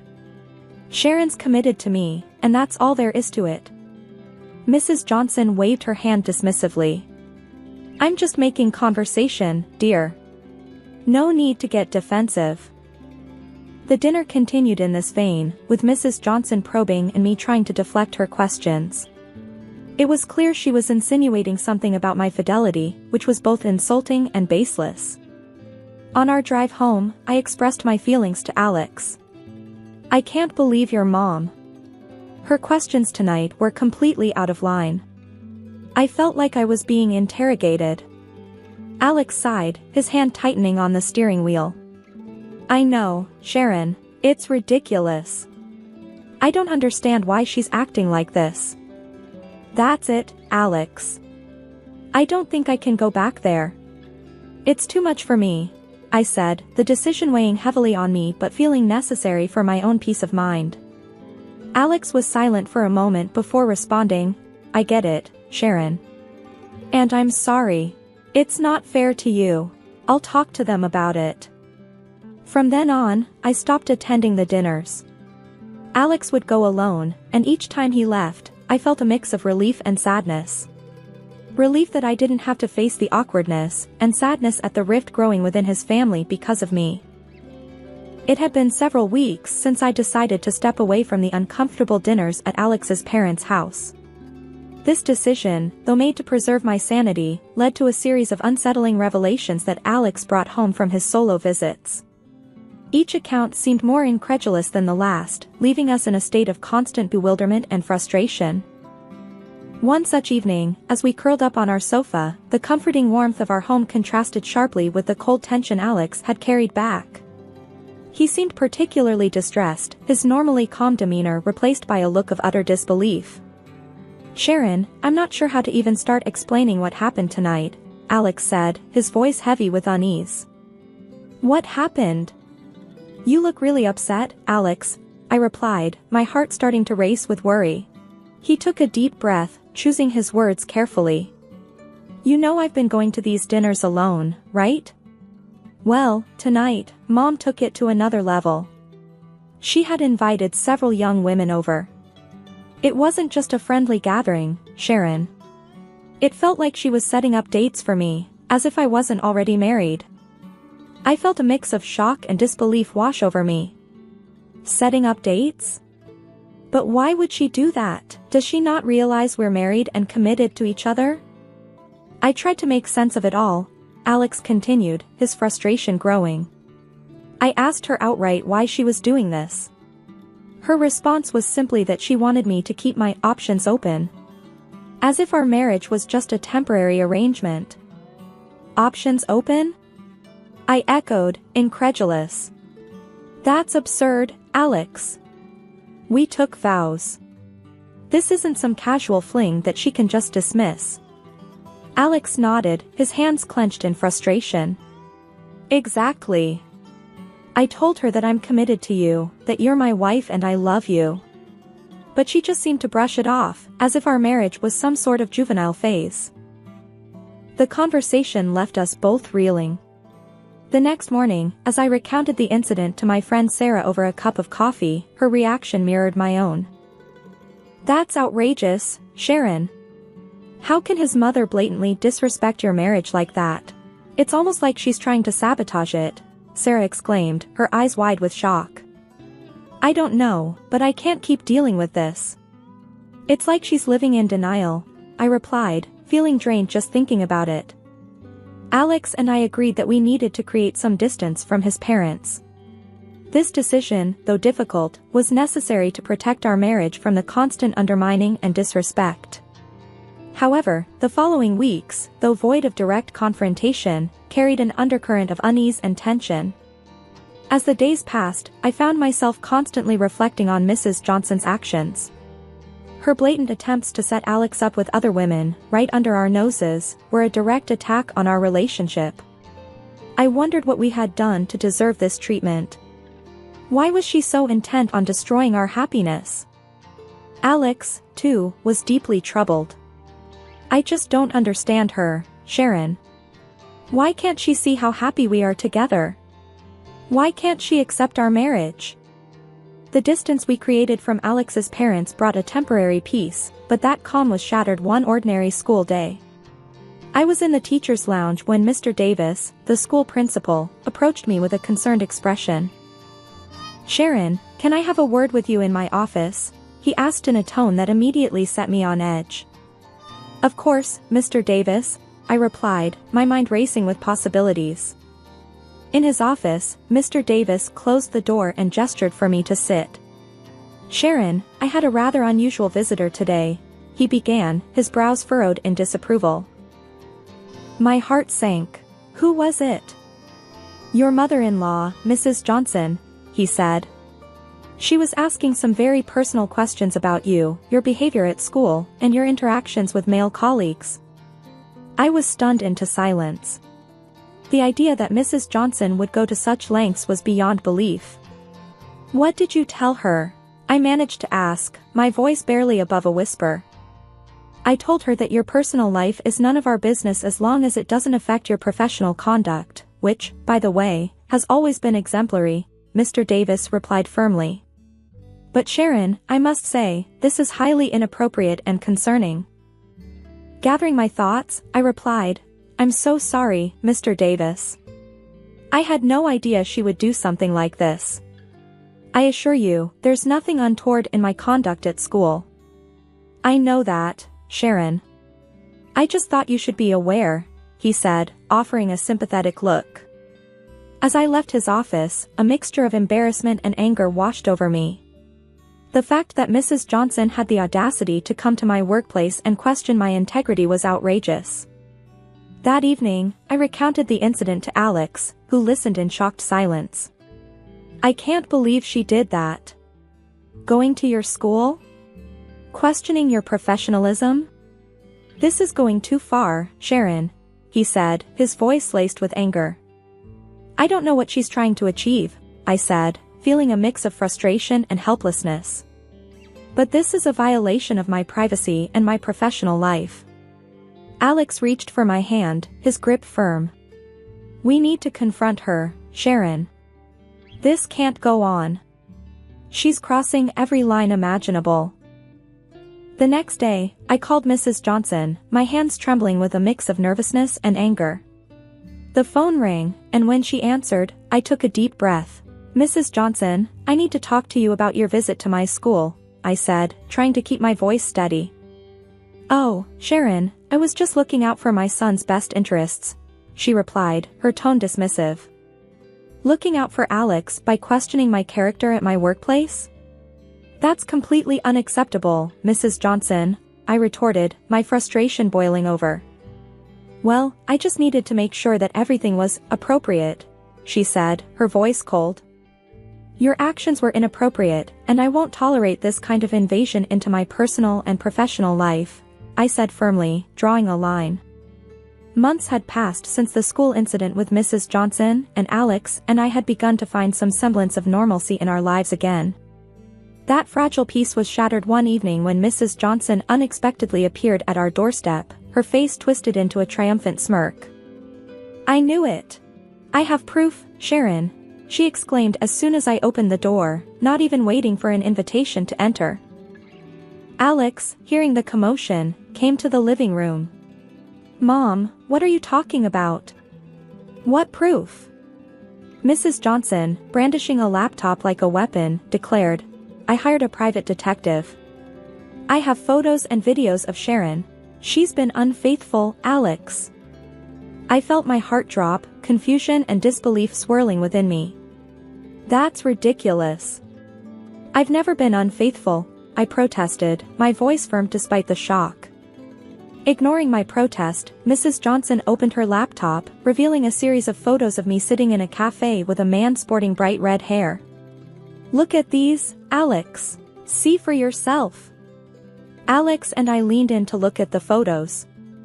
After a moment, we couldn't help but burst into laughter, much to Mrs. Johnson's confusion. "That's my brother, Mrs. Johnson," I explained between laughs. "He's visiting from out of town." Mrs. Johnson's triumphant expression faltered. "Your brother?" "Yes, my brother," I repeated, still chuckling. "We both have the same bright red hair, remember?" Alex, now frowning, asked to see the videos. As we watched a clip of me and my brother chatting in the cafe, Alex's attention was drawn to something in the background. "Wait, rewind that part," he said, pointing at the screen.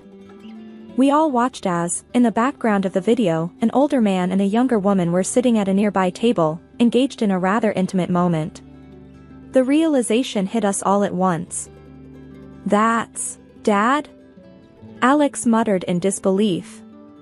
Mrs. Johnson's face went pale as she recognized her husband in the video, kissing a woman who was definitely not her. The room fell into a stunned silence. The evidence Mrs. Johnson had brought to condemn me had inadvertently exposed her own husband's infidelity. "Mom, is that Dad?" Alex asked again, his voice barely above a whisper. Mrs. Johnson just sat there, speechless, the laptop now forgotten on her lap. That evening, which began with accusations and supposed revelations, ended with a shocking twist that none of us could have predicted. Mrs. Johnson, in her quest to prove my unfaithfulness, had inadvertently uncovered a bitter truth about her own marriage. The night Mrs. Johnson left our house was one we wouldn't forget anytime soon. The living room, where just moments ago she had revealed the photos and videos, felt unnaturally quiet. Alex and I sat there, trying to digest the whirlwind of events. Can you believe it? My dad and Mom's plan backfiring like this? Alex finally broke the silence, a mix of disbelief and sadness in his voice. "It's surreal," I replied, still feeling a bit numb. She was so intent on proving me wrong, she didn't see the bigger picture. Alex sighed heavily, looking out the window. "I feel like I don't even know my parents anymore. This whole thing, it's just a mess." I nodded in agreement, feeling a pang of empathy for him. "I'm sorry, Alex. This must be really hard for you." He turned to face me, his expression softening. "You know, in a weird way, I'm grateful for your strength through all this. You could have easily walked away from the drama." I reached out, taking his hand in mine. "I wouldn't do that. We're in this together, remember?" Over the next few days, Alex's phone was bombarded with calls and messages from his mother. She was frantic, seeking someone to confide in, but Alex wasn't ready to talk.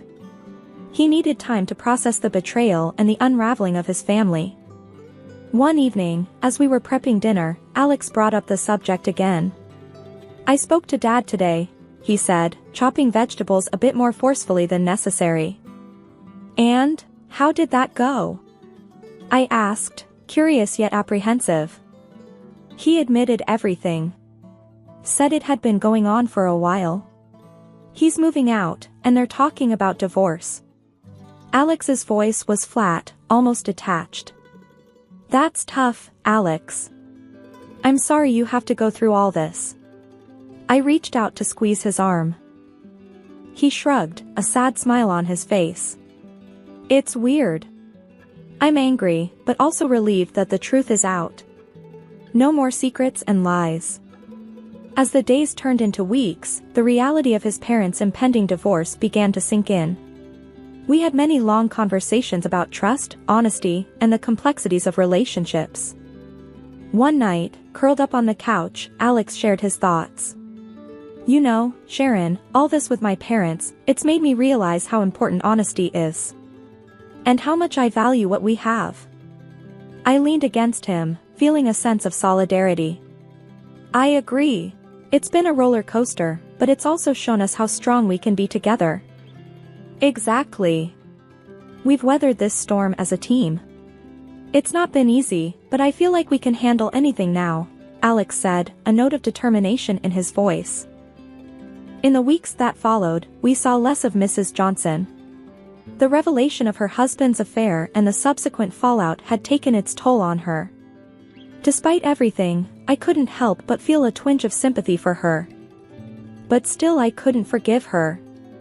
Not now. Maybe someday I'll be able to forget about what she did to me.